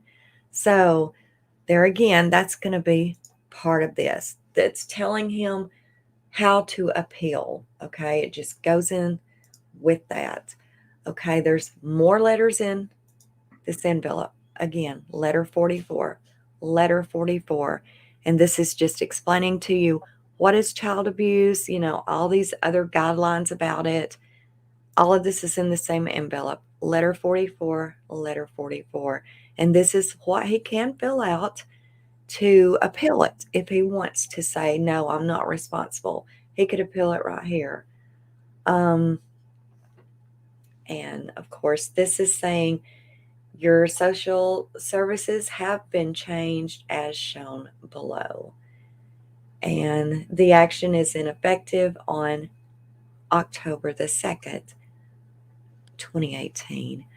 And I think there's even another that, yes, and that was letter 44 as well. And that's his rights to the appeal and all that kind of thing. So basically, all of that was in this one envelope. So when I pulled only this one, for whatever reasons, I saved this one damn page. And I was like, this is so ironic. And I know it's because it had the 2014 date on it. Okay. I know that's why I would have saved it. However, looking deeper into it, it is blatantly obvious that that is a clerical error. Absolutely. Yeah, I went through that too when I first started, and it was a clerical error. Yeah. Absolutely. So this here, what he signed, he actually signed it when he was in Dodge, if anybody's confused, when they presented that to Chris. Yes. And he never appealed it because he knows that it's his fault, so he didn't even fill these out. Right. Yeah, regardless if he killed the girls or not, it was still his fault. Right. So there was a lot of things in letter 44. So if you hear anybody talking about this 2014 thing. Please understand this all came in the same envelope right here. And yeah, it's a typo for sure. Bayou's asking a question about NK. And if you go back to, well, what would it be? Amanda Mahans, I guess, would be the first one that said that, well, she actually worked with Sandy at NA's hair salon. And she come out and said that she had an affair with Chris. Okay, so there's one person there. Then you have Trent Volta come out and said that he had an affair with Chris. Then you have NK that come out and said, yeah, we had an affair. So that's 3 people supposedly that had an affair with Chris. And the only thing I'm looking at that is because the way that NK actually said that how she met him and everything else and how she had Googled the Facebooks and everything else. To me, somebody had actually sent all 3 to break up that marriage is the way I'm looking at it. I'm not looking at it as because NK herself said that they weren't ever going to become a couple or anything. It was just a fling. That's why she wanted to set them up in a bedroom apartment, get bunk beds for the girls. You got her that she has this apartment of her own that she's giving keys out to everybody. Then she has a house in Denver, plus she has this safe house, which is an apartment in Denver. So to me, she could have moved, if she wanted to stay with Chris, could have moved the girls into any of them places. But to me, she was sent there to break up the marriage, and so was Trent, and so was Amanda. So that's my take on it. That's my opinion of it anyway. So Right. Megan said she's, did you send that to my email, Megan, or I'll see.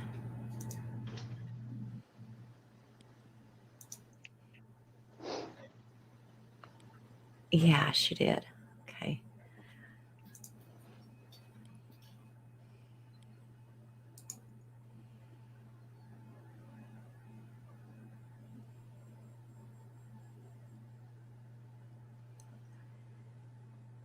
Yeah.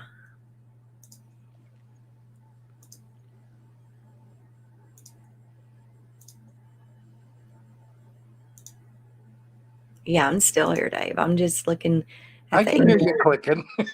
Yeah, okay. Alrighty then. And your birds are quite quiet. Yeah, I covered them up before we even got started. Yeah, there's let me pull this over there. This is interesting.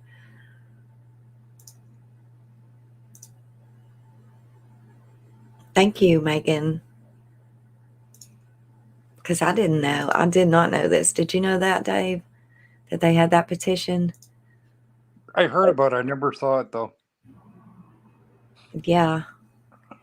And see what he was charged with, like unlawful termination of a pregnancy, which caused the woman's death.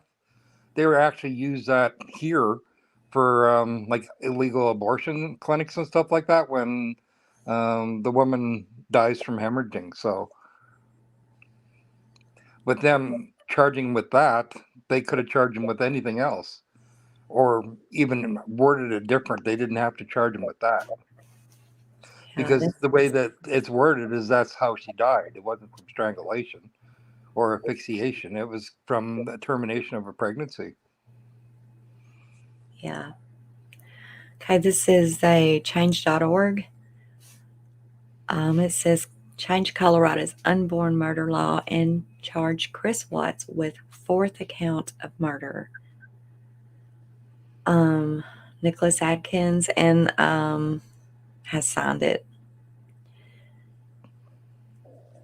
And Brittany Brasher started this petition to Governor John Hickenlooper and 6 others. It says Chris Watts has admitted to killing his wife, Shanann. Shanann Watts was pregnant with a baby boy that they had planned to call Nico, and when she was murdered. So baby Nico, I don't know. Colorado currently does not have a law that would charge Chris Watts in the murder of unborn baby Nico. Please join our fight to have this changed and this mother and this monster charged with a fourth account of capital murder. Chris Watts has been formally charged with murder against Shanann and their two daughters, Bella and Celeste. Please sign the petition. Justice for Shanann, justice for Celeste, Bella and Nico's Law.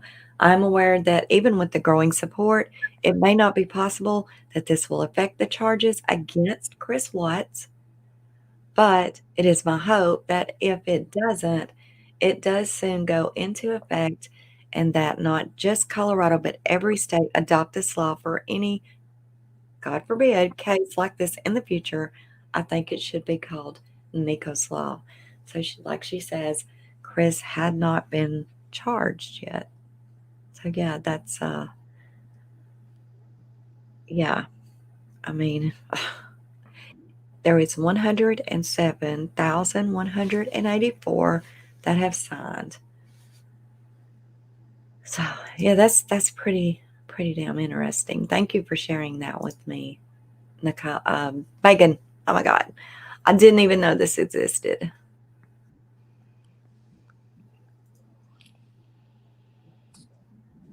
Had no idea. Did you know that existed, Dave? Yeah, I heard about it, but like I said, I never saw it. Yeah, that was completely different. Not me. I didn't know it. Okay. Let me see what this. Okay, so this is the role of Child Protective Services and law enforcement. This is what they're supposed to go by. I'm not going to read all this out, but it does need to be known that when there is a death or something like that, that yes, CPS does have to get involved. I've saw many people wonder, do they have to get involved if the children are deceased? Yes, they do. Absolutely. It says another unusual aspect of child fatality cases is the involvement of an agency other than law enforcement. CPS in the investigation. CPS has a legal authority to be involved in the investigation of a child's death when a parent or other member of the household is suspected. However, the CPS role is very different from the law enforcement role. The role of the CPS is to determine whether maltreatment was involved in the child's death, identify the responsible party, and then take appropriate action to protect any surviving siblings. CPS does not determine whether anyone committed the crime. CPS personnel are not trained as criminal investigators, nor are they trained to collect evidence or interrogate suspected offenders. Therefore, it is important that the law enforcement and CPS communicate and coordinate their efforts during the investigation. One coordinated investigation is always preferable to two separate investigations. In fact, at least 30 states have either mandated or authorized and implemented the multidisciplinary teams to investigate child maltreatment. Okay, now the role of the law enforcement investigator is to determine 1, whether a crime has been committed, and 2, who is responsible. And all this goes on to talk about what they need to collect at the scene. Like here it says they need to collect background information. Every child fatality investigation benefits from having as much background information as possible on the deceased child, the child's siblings, and their parents, and any caregivers or witnesses who were present at the time of death or during the 72 hours before the child was injured or found to be in need of medical attention. Sources of potentially important background information include the following: prior CPS reports or investigations involving the child, siblings, parents, or caretakers. Now that goes back to what I was saying a while ago. Prior. Okay, so that would put the social security numbers into the system. And if the system flagged one of their social security numbers, either Chris or Shanann's, ever being involved in the CPS system, then that could possibly be where this North Carolina Renee social worker comes from. Maybe they call wanting to know why their number flagged in North Carolina. Maybe she was calling them back to say there was an issue back when they were a kid with their family. And I'm not saying that's happened, but it is quite the possibility. And to be quite honest, that is where my mind goes as to why that was there. It really is. Also, law enforcement records on all witnesses and potential suspects, medical records for the deceased child's entire life. So, see, that's a big deal. These are all sealed. We cannot get these. These were sealed during the plea agreement. It says secure the records and have a medical professional review them for any signs of prior abuse or neglect and any pre-existing medical problems. So see, there was many pre-existing medical problems. See, the only problem with that is if they were the ones that sealed them, they'd be sealed forever. But the way that they have them worded is that they are actually sealed for 90 years from the timing of the plea agreement was signed. And then Chris is 50 years after his death. So Right. in But order that for the wording to come out like that, there's no reason in the world that they would want Chris's record sealed, because it's got nothing to do with anything, so. Right. But this is during the investigation. Like, That's this is right. what law enforcement was supposed to do. Did they do it? We don't know because it's not in there, obviously. Right. But it says that they do have to do this for the child's entire life, any pre-existing medical problems. So they would have had to research that. Whether they did or not, I don't know, but it's damn sure not in there at all. Like, there's not even really any talk about that. It's just not. And as far as the documentaries, there's not even any talk about it in those, really. No, not at all. No, And it's just another thing that Rourke did after he came back from visiting Sandy. yeah, well, this should have been done before Rourke was even involved, to be quite That's right. But But that goes back to Rourke asking, what the heck was it? What the heck was it? He wanted the autopsy sealed, and the judge told him it wasn't up to him. It was up to the coroner to do it. So he had the coroner do it. Yes. But it was more or less, he still got his way. Yeah, I mean, it says medical examiners, coroners, doctors, and prosecutors may be of assistance in reviewing the medical records. Look at the birth records, growth charts, x-rays, regular pediatrician's checkups, and any records of any sort of emergency room treatments. Remember that access to these medical records is governed by both the state law and the federal law. Of course, we knew that. And well, even with that too, we've seen lots of different messages from Shanann saying that she took the kids to the emergency instead of taking them to the doctor. Yes. And one thing about emergency is that you're going to have different people treating the kid each time. As to taking them to a pediatrician, you're going to be taking them to the same one. And that's what the whole thing with taking him, even with the messages that Sandy was sending to Shanann about taking them to different doctors and try this and try that and everything else. It all falls in line too. It does. And all of this should have been investigated according to this, the national. I mean, this is what you're trying to do in investigating any child fatality investigation. And the things I've already read out, either they didn't do it or it's not included, right? Yeah. And there's more.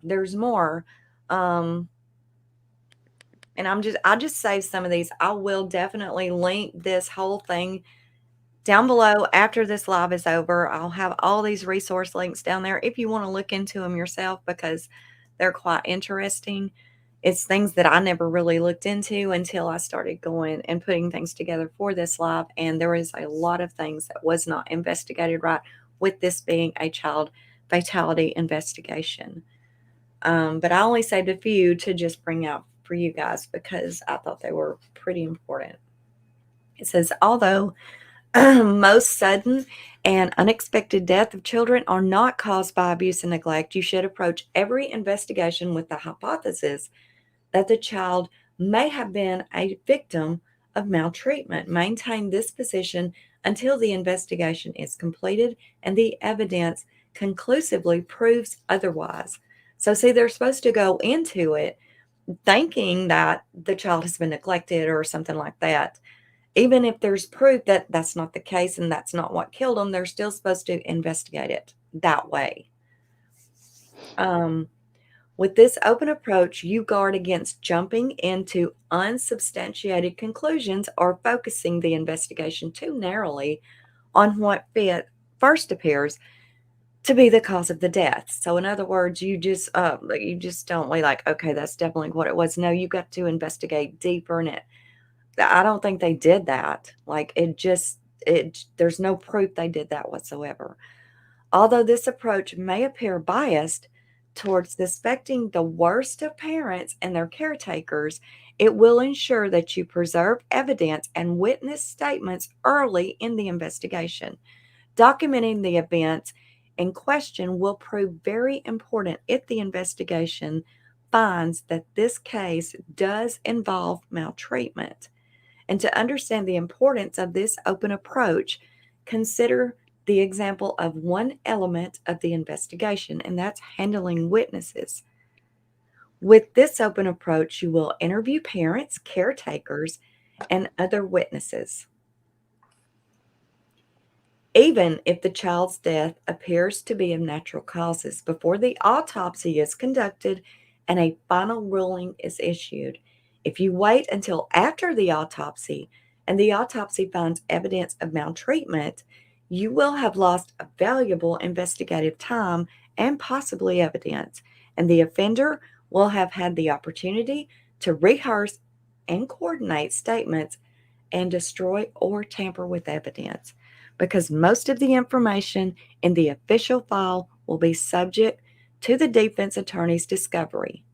You need to be thoroughly familiar with the file's contents. A defense attorney may attempt to impeach your testimony on the witness stand by obtaining statements from you that contradict the evidence in the case file.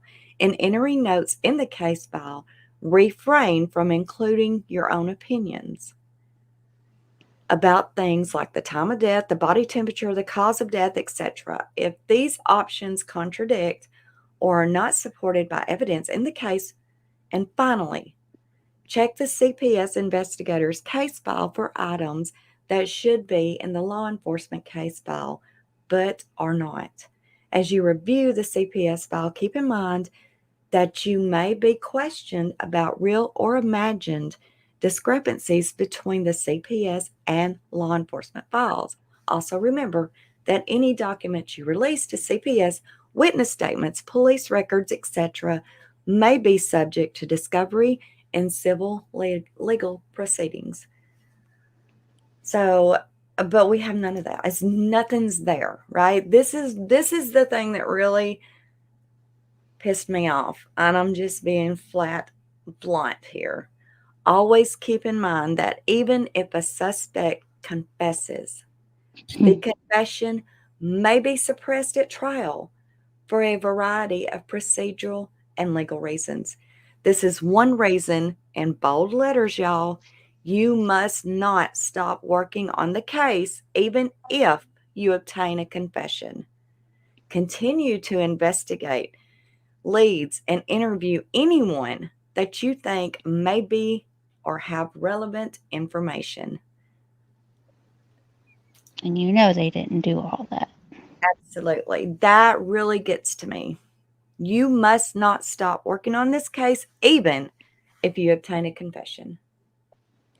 And that is in the damn rule book for investigating child fatalities, whether it be the parents, just whatever. They did.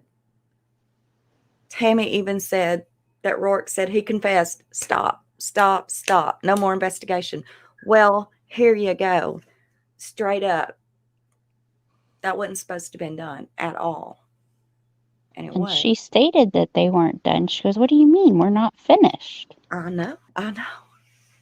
That's because FBI and Rourke found out ahead of time what actually happened.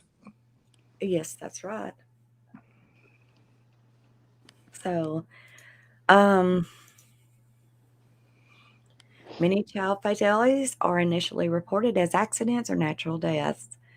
This is kind of the tips and reminders that the law enforcement are supposed to go by when they are investigating a child's death. An unreasonable delay in seeking medical attention is often a red flag that the child's injuries may have been caused from abuse. Records of 911 calls often contain important information about what the people originally reported regarding the child's injury. Screenshot this. There's a lot of good information here. And when you do and you look over it, you're going to see a lot of it wasn't done. Potential witnesses. This is another good one. Parents, including current or former step parents or parents, boyfriend, and girlfriend. Okay. So we know that they did interview Chris. They did interview Nicole, right?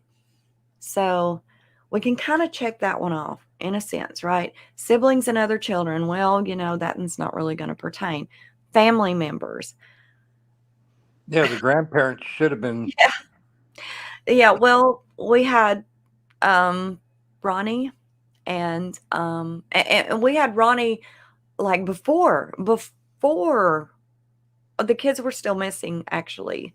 Right.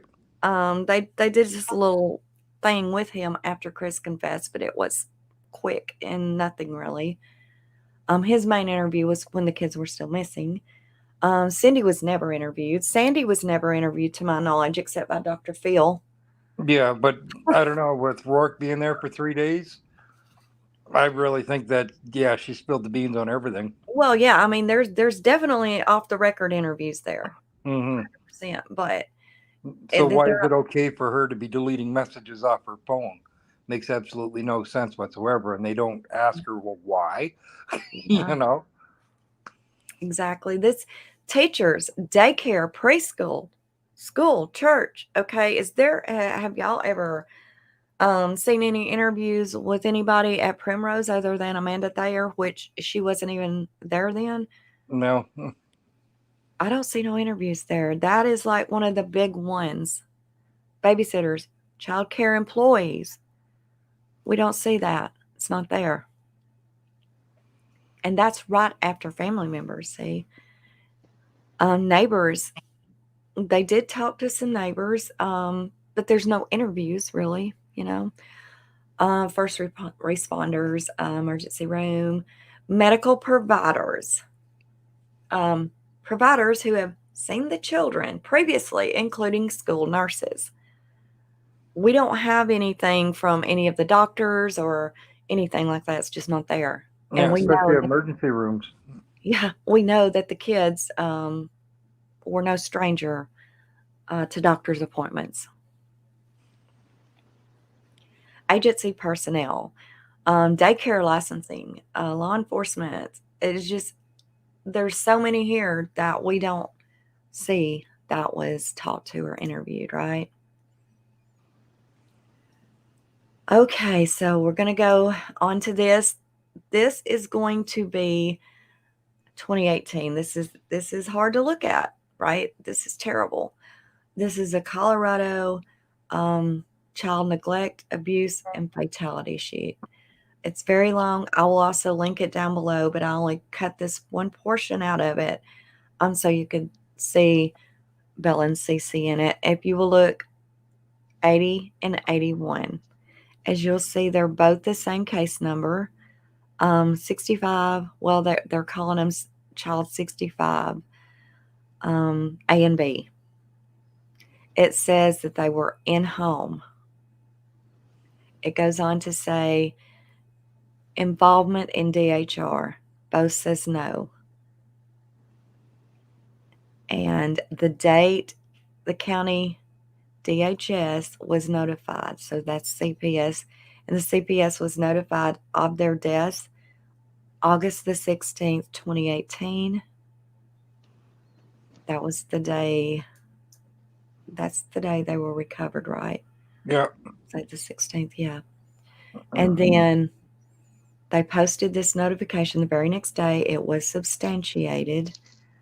And did it need a review by CFRT? No. And I'll show you what that means in just a moment. But it did not need that. So I just put this in here. And again, I will link it down below. Okay, what CFRT is, and it did not need that review. CFRT is the Child Fatality Review Team of Colorado. And they review incidents of fatal, near fatal, abuse, or neglect determined to be a result of child maltreatment when the child or family had previous involvement with the child welfare system within the last 3 years. The process includes a review of the incident. So basically what that is said is if there was no involvement with CPS within the last 3 years, then they will not have to write a review. And as you saw here, there was not a review by the team. So, But they also left everything else blank. So you can only take that with a grain of salt too. yeah. So that's what that means. And when I was looking at that, I was like, what is CR? I couldn't, but that's what it is. It's a Child Fatality Review Team.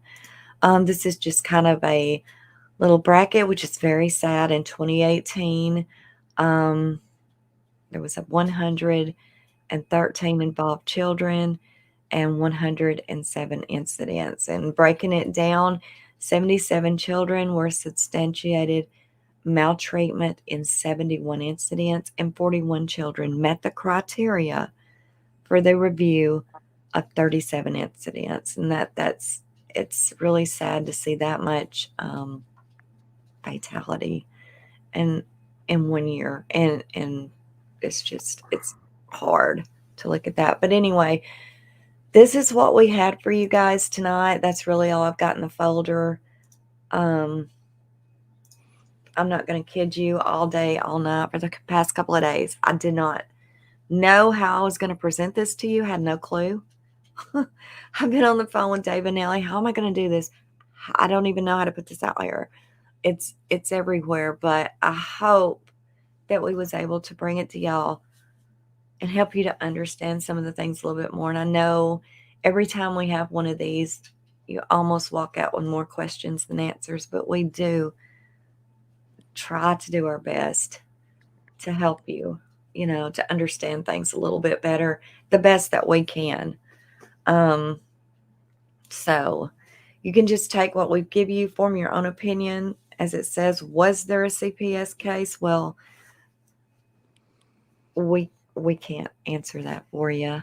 You have to take what we brought you and just form your own opinion. But before you do that, please wait until the next 48 hours. I'll get it out there as quick as I can to you. This blog, I'm going to read it out to you because it's very long.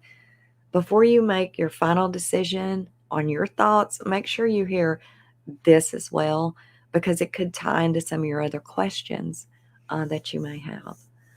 So that, and if we find the piece of paper or the document that we are looking for that caused this live, we'll be sure to post it, or else bring it on to another What's Wednesday. Yes, absolutely. Absolutely. Yes, it does, Megan. Isn't that the truth? I mean, it's everywhere. And when you try to put all this together and make it make sense in some fashion, and then you have all the speculations out there, just like with this. Was there CPS? Yes, there was. And people's like, I know damn well there was because of this. And then people are like, well, there's no way because of this. That's why we do this. We try to tie it all in to one thing and let you make your own opinions with it. That's all we can do. Thank you, Megan. I truly appreciate that. I appreciate you thank being here you. with us, honey.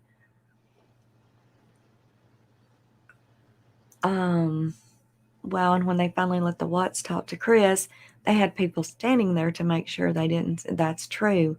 They absolutely did. Cindy told me that what we saw in the Watts tapes, the recorded leaked videos, that's not all of it. She said it was cut out and edited, where they jumped on her and told her that she better not bring up this or they're going to shut that shit down. And so, yeah, I mean, we see what they want us to see, and it's just enough to make our heads spin. It's a lot.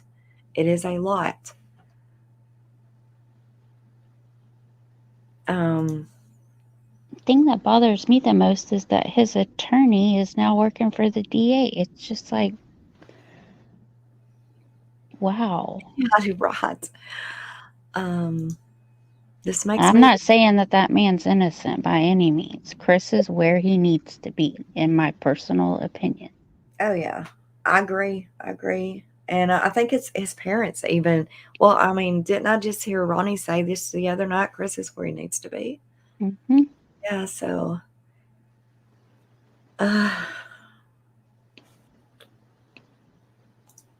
yeah, I agree. Megan, you should start streaming again.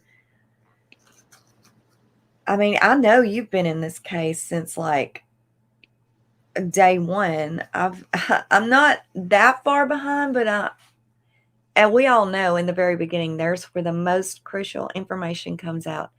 And when I finally did come into it, I started saving everything. But I was behind a few months, and that few months is pretty crucial.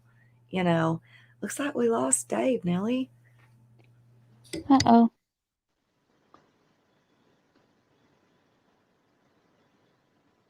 Usually it's me that gets dropped. Yeah, looks like we lost him. Well, he may have lost. I lost internet last weekend. Oh, the storms here last weekend were horrible. Yeah, they were here. There is just. Well, I lost internet last night too. It's been happening a lot. But the only thing that will change things is new attorney general for that state that orders it, and a DA in Frederick that is willing to step on toes. Yeah, and even then, who knows, right? It's just I don't see anything changing in this case, to be honest. I don't see anything ever changing in it.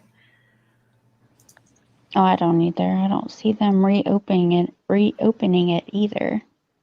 No. Welcome back, Dave. Well, thank you. Here I was talking away, and oh well. But no, I don't see it opening anytime soon either. If there is a immunity deal with or agreement, I should say, with Troy McCoy and NK, and if the plea agreement stands with Chris, where he can't say anything what happened, not to law enforcement or to his own family unless Rourke says so, nothing's going to change. Yeah, I just don't see anything changing in it. Chris is content. He's literally content where he's at. He don't want out. No, and he's not getting abused either, so.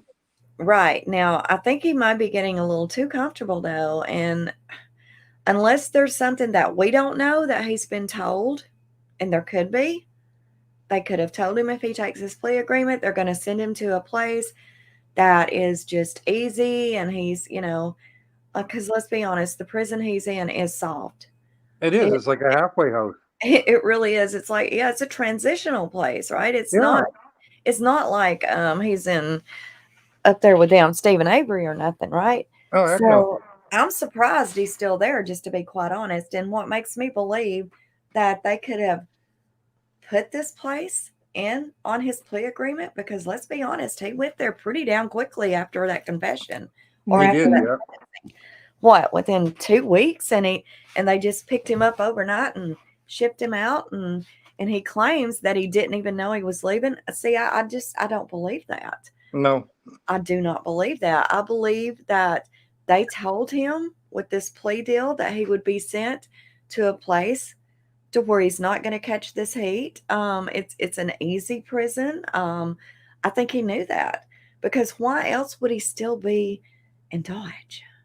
Mm-hmm. That, and the only reason why they wouldn't tell him is for his own safety, so he couldn't tell anybody too.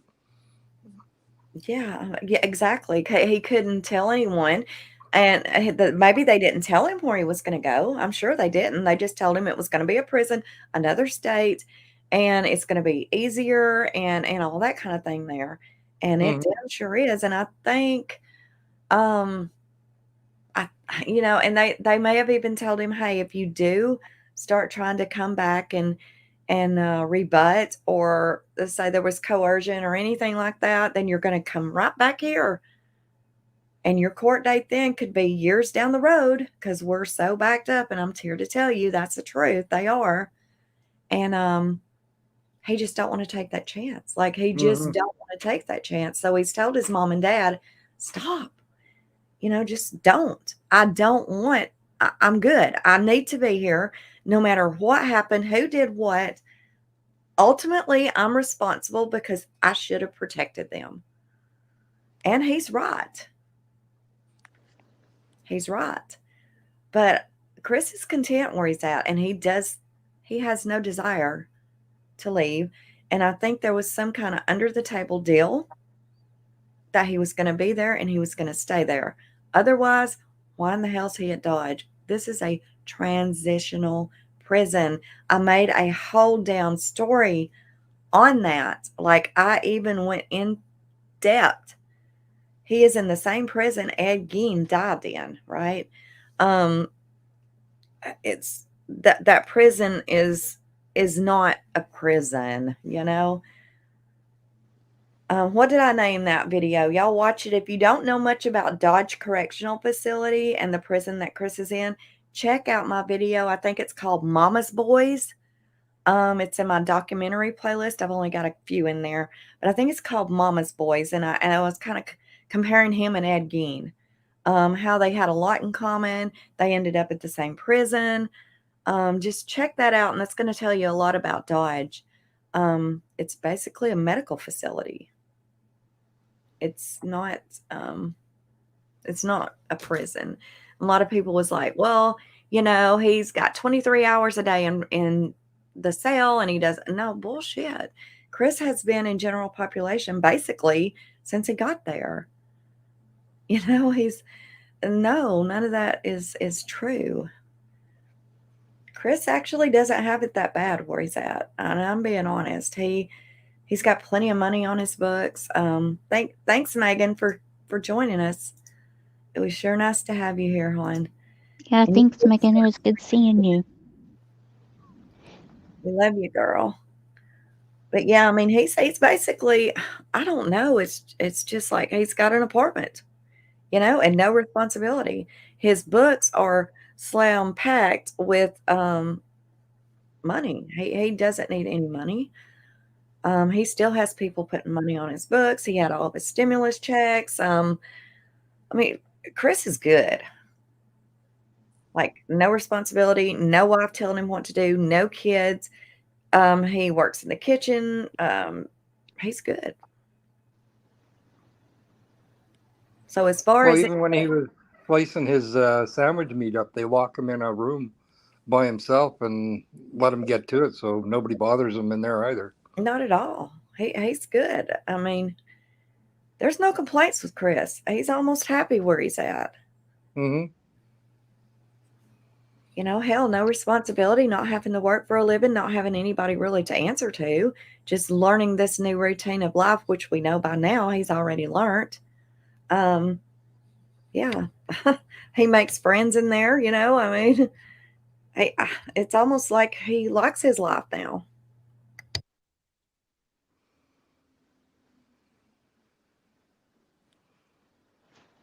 And his visitation, I don't know if y'all ever looked at that, but damn, he can have visitors every day.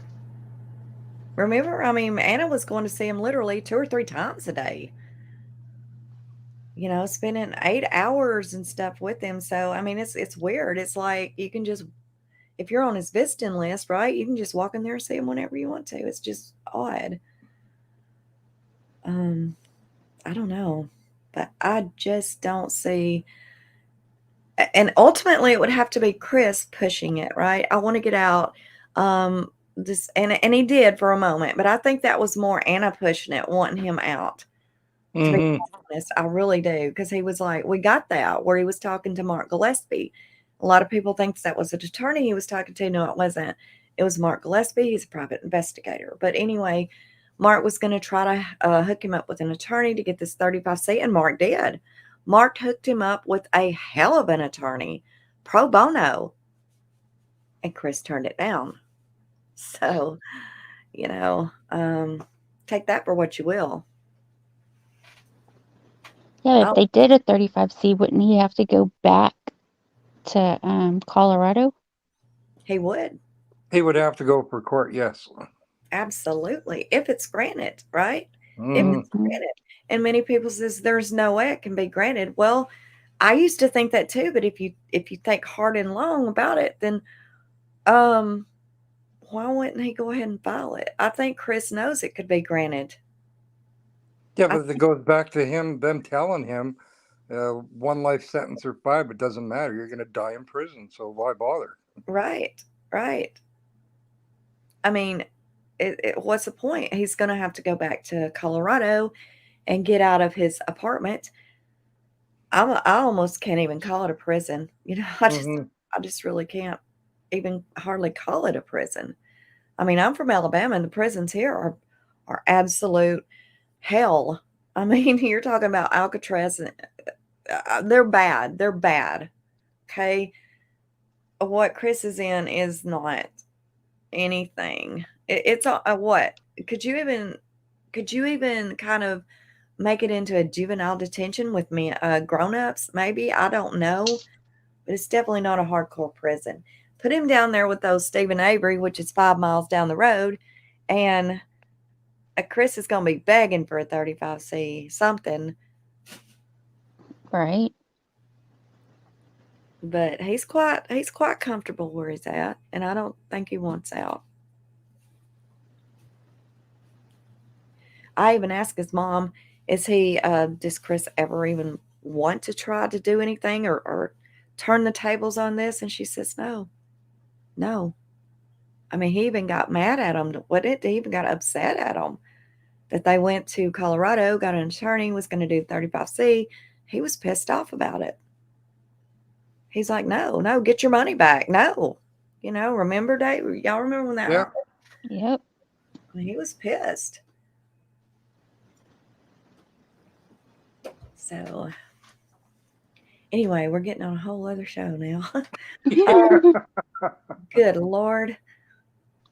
But anyway, I hope somebody was able to get something out of the CPS. That was a lot to take in. You may have to rewatch it, look at the letters, the guidelines. I'm going to link all that stuff down below as well, and be watching for my video on this other one before you form your whole opinion. Listen to that as well, and then come back to this one and look at what we showed you. And then y'all let us know what y'all think about it. Do you think there was a CPS case? Let us know your thoughts. And if we find that piece of paper, the deal will be sealed. So yeah, if we can find that, but until we do, then form your own opinion anyway. So yeah, that's what this whole thing is about. It's not putting a narrative in somebody's head. It's think for yourself, as Megan says all the time. Absolutely. And you got to use critical thinking too. You can't just. You do. Yeah, I mean, you have to weigh all the options. You have to pull that scale out in your mind, and you have to weigh all the options. And whichever one tips the hardest, that you form your opinions and theories from that. And always investigate everything on your own too. Absolutely. And fact check us. If you question anything we say, fact check us. And if we get it wrong, let us know. We're open for constructive criticism. That helps you to grow. Absolutely. Okay, everyone. Well, I want to thank you all for being here, and the mods, and Dave and Nelly always. Oh, Thank yeah. y'all for joining us. I do hope you could take something away from it. Make sure and be watching for that video. I'll bring it to you ASAP And don't forget to join us Saturday night. for Skankers Ball. And Dave, do you already have anything lined up for next Wednesday? Well, I think we should go back to North Carolina. Go back to North Carolina. Yes, we have a house to look at.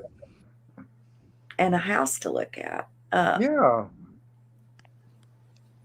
Oh, okay. Shanann's house. Okay. Yes. That we can bring up some bankruptcy too. Yeah, we can do that later. We got a lot going on, y'all. And we're gonna bring you all we can. And I know we do bring y'all things that is new to you. And we will do our best to continue to do that as well. But I guess we're going to sign off now, and we'll go in here with the family and see which ones are still awake. Because I know somebody is. All right. Y'all have a great night. Thank you, Dave, Nelly, everybody in the chat, everybody that's not in the chat watching. And let us know what you think below. And until next time, have a great day, night, evening, wherever you may be. This is Team Unjustified. Good night. Thank you so much for watching, and do not forget to subscribe, like, share, and leave us a comment below on your thoughts of this video. And until next time, this is Unjustified.